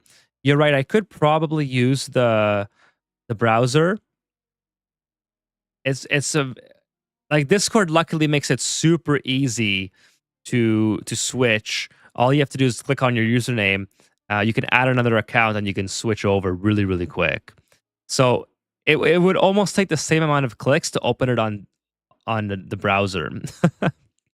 That's too much Discord, says Mandy. Welcome to the stream, Mandy. Thanks for joining tonight. Your furnace was just helping you be chill. It didn't break. My furnace is luckily fixed. It was fixed on Monday, so I've been doing pretty good. I think I'm gonna. I think I'm. Yeah, this is frozen. I can see my mouse is doing the thing. So I'm gonna Control Alt Delete here, and we'll get to this one a different day. Yeah, it's gonna have to close this up. Big asteroids always are a little bit tricky to load, so I'll have to do some work to that one. Not a big deal. I'll let the person in the chat know. Artem White, I'll let them know that I was not able to view theirs tonight.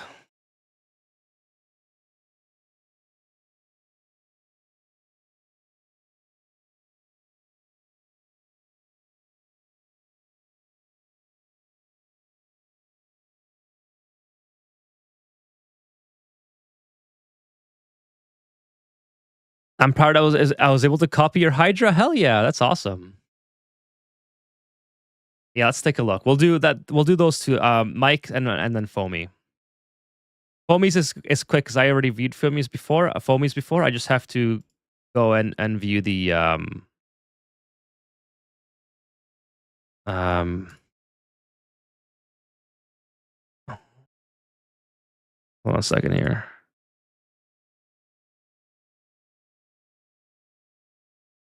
Just have to go and view the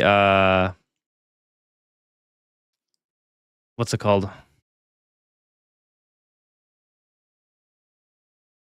The ventilation. Sorry, I'm just a little bit distracted here.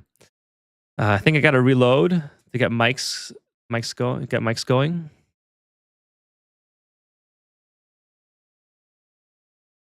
And then I'll give you guys game footage. I don't have the game up right now, so that's why it's not showing on screen.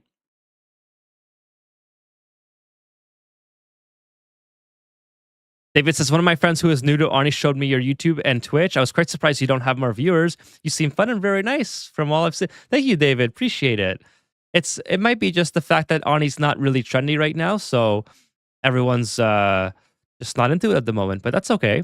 I appreciate your feedback. That is very nice to hear. I mean, sometimes the streams do really well. Sometimes I think it really depends on what people are into at the moment, right? Like I think my top stream, which I've hit consistently, is over 100 viewers on YouTube, on just YouTube alone. And then also had let's see, I should get game capture back in a second here, but there it is. So we've had a lot of really good streams before. Lately, I think people have just not been into Ani as much. So, you know, sometimes people just don't come around, and that's okay. That's all right. As long as there's people here, I definitely will keep coming back. But I really appreciate the kind words. So let's take a look at mics. You can do mine. You cannot do mine if you're tired. If it's nothing that can't wait. Okay. Oh yeah. Thanks, Foamy. I appreciate that. I will put it off to next week. Then in that case, I want to give it the attention that it deserves, and already at 12:30 almost. So so we'll do mics, and then we'll put you on the schedule for next week. All right. So Mike, cycle 219. I also suggest getting acquainted with the Rust Hydra. In some maps, water is scarce, but rust and salt isn't. That's a great um, suggestion as well. All right, let's take a look. Mike has a 1.1. One sec.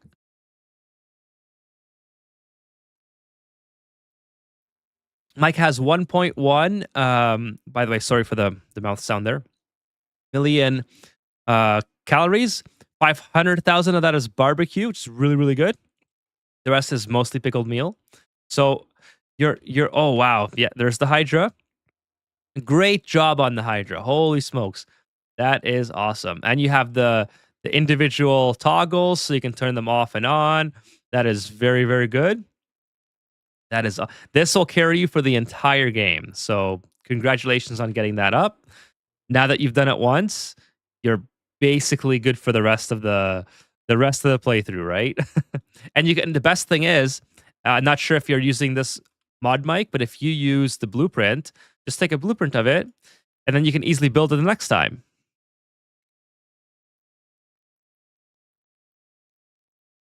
Kevin asks, what do you use to use up the chlorine? Only Megaphon from New Prehistoric really uses it, as far as I know. For me, that's exactly what I've been using on the current playthrough. Just the Megaphon. I actually have 3 chlorine vents, I think, and they're all going into the Megaphons.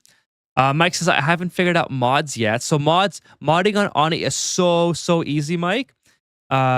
I wish I could show you my Steam here. I just don't want to. So if you go on, let me direct you exactly if you want to try this yourself. It's super easy to do mods on Oni. You don't have to do anything. Like, you don't have to download anything. You don't have to install third party. You go to your Oni like page on Steam, on like the home page, and you click the little where it says like store, DLC, community, points, discussions, etc. on that header. You just go to workshop, and all the mods are there. Every mod that you could ever need for Oni. I mean, there's probably more on GitHub or whatever, but all the mods that I would recommend are in the Steam workshop. So all you do is you click a button and it's added. It's super easy to use mod. And the blueprint mod will save you so much time, because if you want to build this exact Hydra again, you just copy it. You put in Mike's Hydra, and then you can use that Mike's Hydra and just repaste the whole thing. So if you want to build this again in another colony down the road, all you have to do is go boom, just like that, and your duplicates will build it. David says, dash of salt vines are quite good. Gives you salt to be turned into table salt for duplicates. There you go. That's also a good one. Alex says, indeed, 8-headed hydras are plentiful. I built 10-headed ones, and I never activate the last 2. Hey, what's up, Grim? Welcome to the stream. I just started playing Oni again after my first 16-hour pre-release. So happy I discovered your channel. So much content online. It's friggin' old. Thank you so much, Grim, for your kind feedback. Really appreciate it. I appreciate David as well. Your really kind support, and I always say this every stream. Like, I have so many people that come back and view like on a week-to-week basis. Like, there's Uther, Foamy, Kevin, Sorry, I'm a little bit tired, so I'm not going to name I'm not going to remember everyone, but Jay's been here a couple streams. I forgot when you started coming by, Jay, but you've been here consistently. There's a lot of lurkers that come by. William, hey, William's back tonight. Sean says comes by and says hi every day. So I mean, there's a lot of people that I consider to be a lot that come by and support. So I mean, to David's point, about having more viewers or whatever. I'm really happy with the fans that you guys, the fan base that I currently have with you guys. So, but yeah, as far as Grim is saying about the old content, I think that's why a lot of content is so old is because the community has sort of shrunk in years, right? Like Ani's not as whenever there's a new update, a lot of people come back. Like, so the last time there was an update, the November one, was I had a large influx of viewers, not only on live streams, but on the YouTube channel, on the YouTube video side. And now it's just kind of died down a little bit. You have big games coming out like Crimson Desert, whatever, right? Like big AAA titles coming out this year. So it makes sense that it's sort of died down a little bit. And I kind of like to stick to Ani. I don't want to be diversifying too much because I think then I'll lose the core audience that loves watching or loves having me on in the background or whatever, right? Eventually, I will have to move on. I think I'm like all good things come to an end. I think eventually Ani either I'll get burnt out or whatever, something might happen where I just can't stream it anymore to make it viable or something. I don't know. We'll see how things go, but I'm very grateful. Anyways, all that is to say, I'm very grateful for the audience that I do have in this lull period where Ani's not getting updates at the moment. There's a DLC in production. I mean, Clay's told us that as far as I know, but right now it's that in-between period where people are playing other games or whatever, right?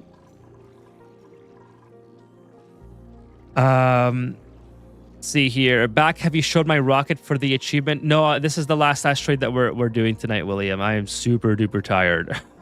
I have to try to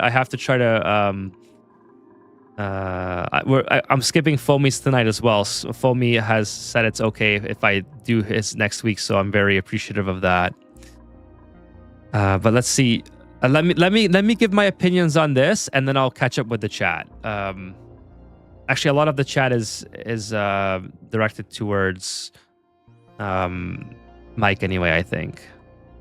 Alex says one day a week for Ani, and another for another game. Colony Showcase is always great. That's how I learned. Francis John has some old videos and crazy. Yeah, Francis John, he's uploading again. Yeah, he's doing great.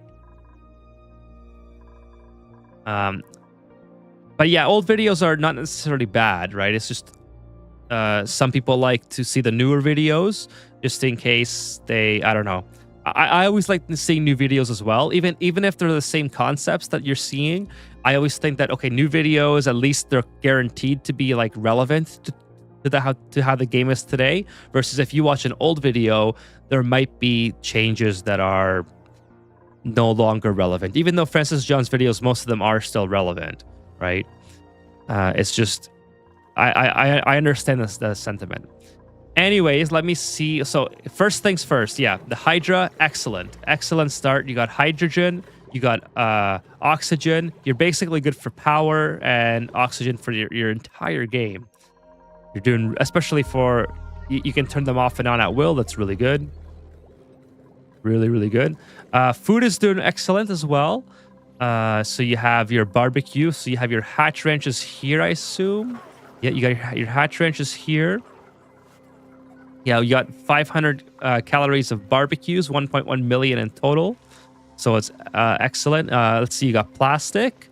You got plastic production. You got steel production, I assume. Take a look at steel. Yep, you got 12 tons of steel. You're doing really good. Like, you're on the right track here to get farther, like really far into the game.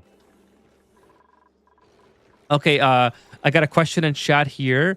Mandy says food and sleep kind of matters. It does. Friday nights I usually stay up a little bit later, so I don't mind staying up a little bit more. But yeah, I definitely got to go, and I definitely got to go within the next 10 20 minutes, for sure. First of all, my mouth is getting my mouth is getting. Oh, take a sip of Eska. Thank you so much, Dave, for the Eska sip. I was just about to say, my mouth is getting a little bit dry, but that Eska really has. It's almost empty.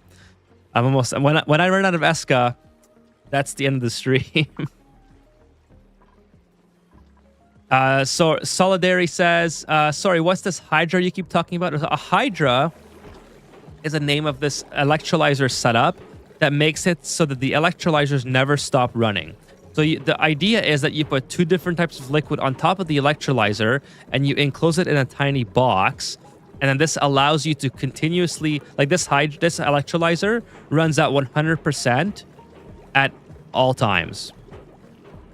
It never stops producing oxygen and hydrogen, so you get the full capacity out of it without compromises, which is really good because that means that one electrolyzer can support a full 8 duplicants and 1 hydrogen generator. Hey, thank you, Mike Wolf, for the sub on YouTube. Appreciate it. I have a video on my channel about the Hydra. So I have a video on the Hydra, on the SPOM, the full Rodriguez SPOM. The Hydra is a SPOM, by the way. I always interchanged Rodriguez with SPOM. So just an FYI on that. But I have a video on my channel of how to build the Hydra, how to build the full Rodriguez SPOM, and a comparison of the two. So if you'd like to get all the information possible, I have like a lot on my channel. So go check that out if you like to learn more about that. But yeah, basically what Foamy said is that William says no problem, get some sleep. Mine is just a 2-minute review. Okay, appreciate that, William. Let me put you in the next week's slot as well. I have Foamies in there already, but I appreciate you guys being understanding. I want to get through this. I want to give Mike's my full attention. And then I'm going to write you guys both down because yours are both really quick. And obviously want to get to yours. So I'm just going to write William and then Foamy for next Friday. But I appreciate you guys being understanding. Okay, so you will check it out. Thank you so much for doing so. SPOM, self-powered oxygen maker. There you go. So. I think so, Mike. Do you have any thing in particular you want to showcase? Because your asteroid has a really good start. Like you have a Hydra set up this early. You have plenty of food. I assume you have plenty of water as well. Like let's take a look at where your water's here, but where's it coming from? You have shafts going down to your oil, so you have steel production. I mean, you're just well on your way to basically getting to the end of the game. You have power from there. You have power from here. You have an infinite infinite storage there. You have glass production. You have a small industrial brick. Like your temperatures are looking pretty good for all this the power that you're making in these areas. Like this is a really good start to a base here, Mike. Kevin says means certain efficiency on electrolyzer production of hydrogen to go in hydrogen generator enough to power itself. Yep, exactly. And I always mix up because when I first started playing Ani, I considered the SPOM like you guys have I think the regulars will know what I mean by this, but when I call something, it's a device something or whatever. I always like. In my head, it always gets stuck. Like if I'm saying a sweet corn, for example, right? It's not sweat corn. That always gets stuck in my head. Even now, I want to say sweat corn or sweet corn instead of sweat corn. So when I see a full Rodriguez SPOM, I naturally want to call that a SPOM. But this Hydra is technically a spawn as well if you're feeding the power that it's producing or hydrogen that it's producing back into itself. Now, obviously, you make so much power here. I think it's worthwhile to send it to other places as well. But anyways, let's go back to the chat. So it's just my and it's funny because I mentioned this in the comparison video as well that I always mix those two up. Where exactly do I send the save? Asks David. I'm interested in what you have to say about how I play. I would love to see your save, David. So there's two ways you can send it to me. If you go on my YouTube channel down here, you can find my. I'm just gonna give you my email in the chat. But if in case anyone's watching, go to my YouTube channel. My save is on my YouTube channel in the About section, or you can copy the save right now. So you can copy the email right now on your live stream. So it's getting pasted in chat. You can take it from there. Send me your save file. I don't need a zip or anything. Just send me your save file and I will view it on next Friday night. Every Friday I do this. I would love to see your asteroid. That'd be so cool. Foamy says, actually, I need to properly submit one because my bridge contraptions, I don't think, is enough. Okay, yes, please do. Please send me resubmit yours. And we'll do I'll give you my full attention on that particular night. And that will be a lot of fun. Sir Mike says, I usually get bogged down getting into space. So I gave some tips on space earlier. I'm not sure if you were here for that, Mike. But I think you're well on your way on this one, for instance. So my tip for space is just to make sure that your base is fully sustainable. And then once you are ready to start getting into space, you already have steel production up and going. It'll be really easy to start initial bunker doors and then worrying about defense systems from there. But once you start to get it's almost like the reverse of going into magma, for instance. When you start digging and if you build yourself into magma, it's almost I almost think of it the same way in my head as building yourself into space, where you sort of expose yourself to space, but then you gotta put one bunker door, but then you gotta you want to expand in space, obviously, so you got to build a couple more bunker doors, but then you're limited by steel, so you got to make more steel and so on. So it's like a whole process. But if you focus on if your base is self-sustaining, then you don't have to worry about being bogged down by coming back into here. You can just worry only about space. And that I think is the biggest new player trap in Ani, is that you can have so many projects going on all at the same time that you just never have anything, nothing gets done because your duplicates are just all over the place. But this is a very robust start to this playthrough. Water comes from the left side of the base. So let's see. Oh, right here. This is a cool slush salt geyser, infinite storage. You have another one set up here. You have another one here, a salt geyser. Yeah, you have a ton of water. You're probably good for water. You have a water source here that you haven't even used. So yeah, you have so much water sources. This is a really cool base. Looks like it'll be a lot of fun to play. I love having like I was saying earlier in the stream, water is the life to everything and everything in Ani. If you have water, you can make blossoms for infinite food. You can make oxygen, infinite oxygen. You can make infinite hydrogen. You can make infinite oil, which is infinite power. Water is literally amazing for Ani. This was my first colony where I visited the second asteroid. Nice. Take a look. Oh, you got more done on your second asteroid than I do.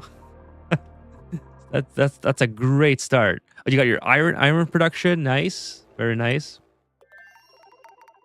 David says, got it. I'll make sure I send it. I'll try to be there for it. Cool. If you're by any chance not here, David, my VODs are always live. I just figured out a couple of weeks ago that my VODs were not live on Twitch for Twitch Prime subs or whatever. So I just made them Prime for public. I just made them live for public. So everyone should be able to view my VODs on both YouTube and Twitch now. That That being said, if you do have a Prime sub, I would appreciate it as well. But you do not need to be a Prime sub anymore to view the VODs. I think that is I'm not important enough to be demanding primes for VODs. That's crazy. But yeah, I just changed that a couple weeks ago. When is episode 3 going to be posted of your new series? Ask Grim. Probably next week. I'm doing 2 videos right now, the rocket video and the overly explained. So I'm just contemplating which one to go forward with. But both of them are like the third part of rocketry will be coming up. And then overly explained probably as well. The next overly explained is really good because we're going to get into infinite water, infinite recycling like this. This is what I'm going to build after in episode 3. And then, which is also, by the way, extremely good. And then probably natural gas, maybe. I don't know yet where I'm headed, but I'm definitely going to build the infinite water loop for the bathrooms. So we'll do that. So the point of the overly explained, by the way, is to show new players, like, first of all, it's not really a speed run, but it's to show new players like how the progression of their base, how it could look if they if you prioritize certain things of you in your colony's progression, right? Like, so a lot of new players, the trouble that they get into is that they get very far, like this far into the game, but they're not on barbecue yet, like Mike. They're still on mealwood, or they still haven't gotten blossoms or whatever. And then, so then your colony will eventually die because you run out of dirt, or you get too hot, or you don't have cooling or whatever, right? So the point of overly explained is to like get you to mid game, so the rest of my videos are helpful. Right? That's kind of what the whole idea is behind that. So it's coming soon. It'll be either this week or next weekend, I think. Hopefully by Monday. I hope that I can just bang it out this week, and that'd be really cool. And thank you for asking, Grim. Really appreciate that you're watching and enjoying this series. Water is pretty good in real life too. Yeah, water is excellent. Excellent in real life. Everyone should be drinking a ton of water. Like it is amazing. Mike says, I plan on geotune petroleum plant and Ani oil biome and sending the petroleum all the way to space. Nice. That will definitely be amazing. Mandy says, I really appreciate the over-explained series. Awesome. Thank you, Mandy, for the feedback. Really appreciate that from you. Thank you so much. Let's see here as well. Just gonna open this up. So I'm just distracted by my phone here. How to progress successfully. Exactly. Alex says, does carnivore force you to a delicious barbecue for the entire... Yeah, exactly. So carnivore is the achievement runs are really, really important. They can definitely help you progress as well. Understanding long range effects of short-term decisions. That's a great way of putting it. Foamy says, in principle, it is in principle possible to generate enough dirt to feed your dupes on mealwood forever, but you still shouldn't do that. Yeah, mealwood is terrible. Mealwood is terrible. Does eating watermelon count as water? Because I just had some. Oh, I love a watermelon right now, William. Oh man, I'm so hungry. Somebody mentioned pizza. Oh, not even pizza. I just had the idea for pizza earlier. And I'm starving now, but I can't eat now. It's 12:44. It's almost 1 a.m. and I gotta get to bed. My food storage is always cool. Deep freeze is really easy. Mike, I didn't even look at your food storage yet. Like, you have a deep freezer as well? You have you have the same deep freezer as reminds me of William's deep freezer. Yeah, there it is. William, there you go. Someone's using your deep freezer method. Storage food idea came from Fan. I remember William showing this off on stream as well. Really, really cool. Solidarity says, I try not to think too much about the fact that you're actually eating lice crawling on the plant. As long as it's, yeah, the duplicants, That's why it's -1 morale, right? unless you make it in the musher. Yeah. So yeah, this is a really cool system here. My favorite treat: sliced bread sandwich with Nutella. Oh, dude, they have. We just recently had a Costco business center open up nearby, and they sell a tub of Nutella. A tub, like it's like I don't know.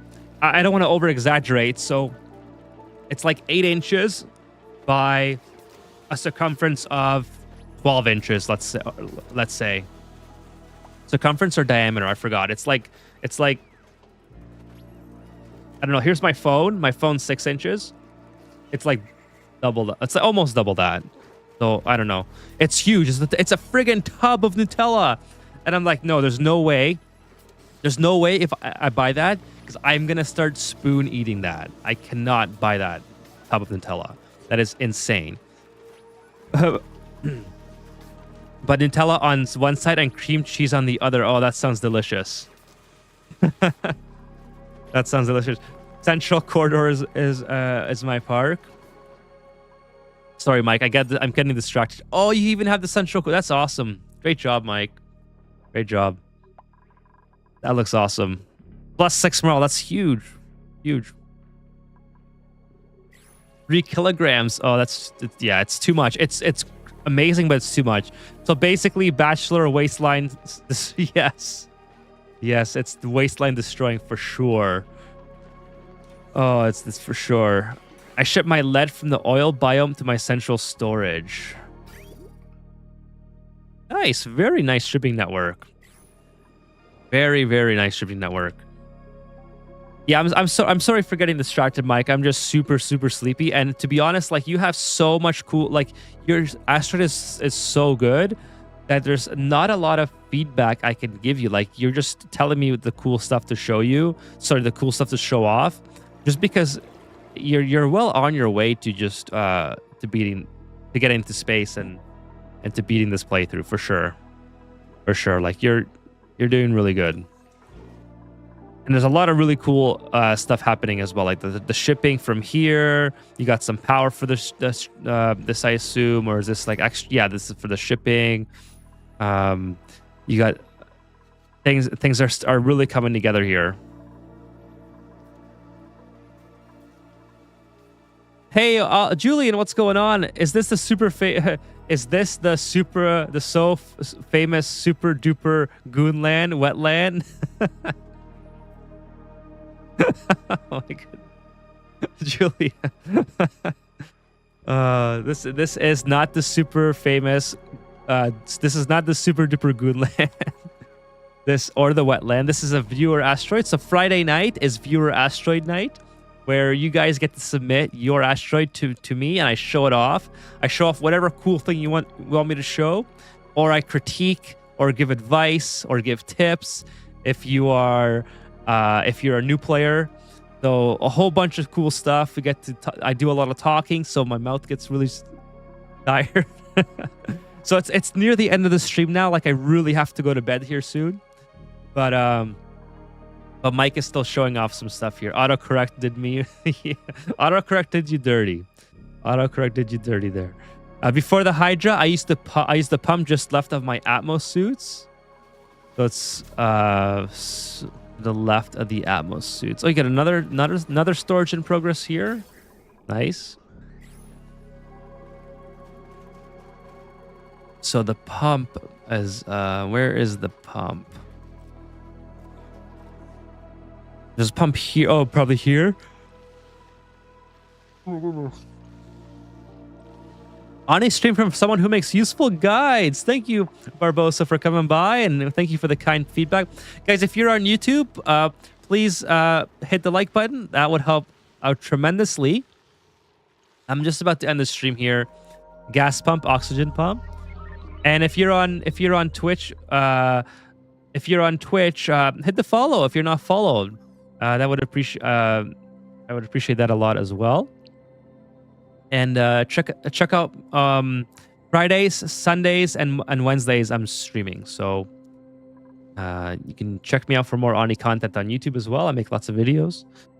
So let's see. I passed it. A gas pump, oxygen pump. Oh, right here. Sorry, right here. This is the one, right? This is what you're saying. Okay. Let me just look. Okay, yeah, I see. Okay, it was plugged into your network. Is the petroleum? This is actually a really good way to do it. This is exactly what I would recommend, by the way. Is the petroleum boiler in the bottom left? No, oh, sorry, no. This is my blueprint here. That's my blueprint. Yeah. Yeah, the powerless filter method, which I'm not too familiar with this one in particular, but the oxygen production method is what I was referring to. No, I was just showing off the blueprints on how to use the blueprints. Gave a like on YouTube. Thanks, man. Thank you so much, Barbosa, and thank you for the kind feedback. Really appreciate it. So, anyways, guys, I have to go. I'm gonna have to. I'm just super duper sleepy, so I'm gonna cut this one Mike's Asteroid off here. I think that there's not a lot of constructive feedback that, like, unless I like, even I don't even think I could nitpick this one. I think this is a really great start. Super solid start to your game. Cycle 225. So like the whole colony is running by itself without me intervening. So really good start. Every Friday we do this. So every Friday you can send. Here, let me see if I can. I'll paste my email in chat again. Send me your asteroids. Send me what you got. If you want to show something off, if you want some tips or tricks or advice from me or the community, it's a really fun time every Friday. It'll be a great time. Next Friday, I already have 3 people. So Foamy is going to send another one. I have Williams to show off. And I just saw that David just send me his as well. So we're going to do that next stream. Thank you guys so much for coming by tonight. I really appreciate all the new people that came in and said hi to me and just giving me compliments and feedback. Really appreciate you guys for taking the time to do that. Again, if you could leave a like on YouTube and watch my latest video. My latest video, I thought it's very new player esque. Like it's meant for a completely new player. But if you have some advice or comments on how on the advice that I give, feel free to leave that in the comment section of the video. It helps out not only me on the channel, but it helps out new players more importantly. So we can help build the community to be better. We can help get more people playing the game, and that helping out indie developers basically, like or small developers like Clay. So more people that play these type of games encourages more developers and Clay to make, improve, update, and so on. So that's all. It's all like a snowball effect, right? Get the community to be positive and help out this type of game development, which is really good. So I got a lot of people saying, so I always do this every stream. I always go back and try to get as many people as I can and just thank them for coming by. So there's no more gameplay for tonight. Just read your last couple of messages. Have a great weekend. Get some rest. Thank you, David. Appreciate you coming by. Have a great weekend, says Mike. Thank you so much, Mike. Julian says 10:30 10:50 to me. So good night in advance. Good night to you as well. Solidarity says good night. Have a great weekend. You as well. Solidarity. Barbosa gave a like. Thanks. Thank you so much again for that. And Jay, thank you for coming by as well. Jay says see ya. Alex says, Ethan, don't forget to play with your dupes clothes. And that's right. That's right. I do have to add some clothes. I did add some jerseys last playthrough. But yeah, you're right. I gotta play around with that some more. I definitely gotta do tomorrow. Tomorrow's Saturday. So Sunday, I'll be back Sunday at 8 p.m. Eastern, and we'll keep going on Super Duper Dreamland.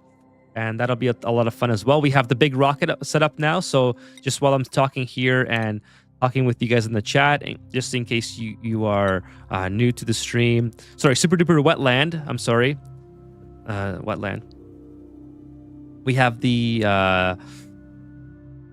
mega rocket now that we're going to be using to settle new asteroids, and I think that'll really help out the progression and just beating the game, getting to the tear. First of all, getting the tear open, getting to the tear, and then advancing to the next playthrough. Probably in a month or two, I should be on a different asteroid. Biodupes only run. All right, so just gonna go through here really quick. Alex, I already mentioned everyone, I think, recently, but I'll just do it again. So Alex, Jay, David, Mike, Julian, Solidarity, Barbosa, Kevin. Thank you guys so much for being here and hanging out with me at the end of the stream here. Of course, we got Julian, Grim. Let's see who else. If I missed someone, I apologize. I'm just scrolling back through here. William, Foamy, as always. Thank you for coming by, Foamy. We got Mandy here as well. Let's see. Who else? I got Jay. I think. I hope I didn't miss anyone. I feel like I missed somebody. I mentioned Kevin, I believe. David, Alex. I think so. I can't go back too far. It won't let me my chat. So I think that's it. Yeah, Uther left to go to a birthday party was Uther and Chewy. So, and then of course the people that came by earlier in the stream, like Sean, Uther, I think I just mentioned. Who else? I can't go back any further. I wish I could. Anyways, thank you guys so much for being here tonight. I really appreciate it. I gotta go. This is my asteroid. My rocket is nowhere near as robust as as the ones that we just saw, but it's functioning. That's what matters. It functions, and we're all good. Okay, let me see if I can raid one of my viewers here. Pretty sure that Hangry's streaming tonight. I saw Hangry pop up on my notifications. So let's see if Hangry. I don't know. I'm not sure. Is this a raid? How do you raid? Raid channel, air fetching raid channel. Well, that's just friggin' fantastic, Twitch. Can I not? Is Hangry offline? Maybe. Air fetching. Why is there an error? Well, that's unfortunate. I wanted to see if I could raid Hangry if he is still streaming, but I don't know if I can do that now. Let's see here. Yeah, it says there's an error. Kind of annoying.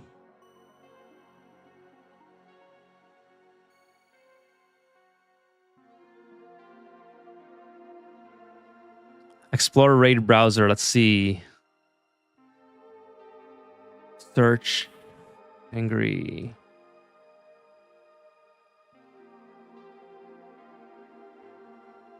There it is. All right, cool. So we're Twitch, we're gonna raid Hangry. And see you guys on Sunday at 8 p.m. Eastern if you'd like to come by. And hope you guys enjoy Hangry's stream here. And on YouTube, we're headed offline. I'll see you guys on back on Sunday night.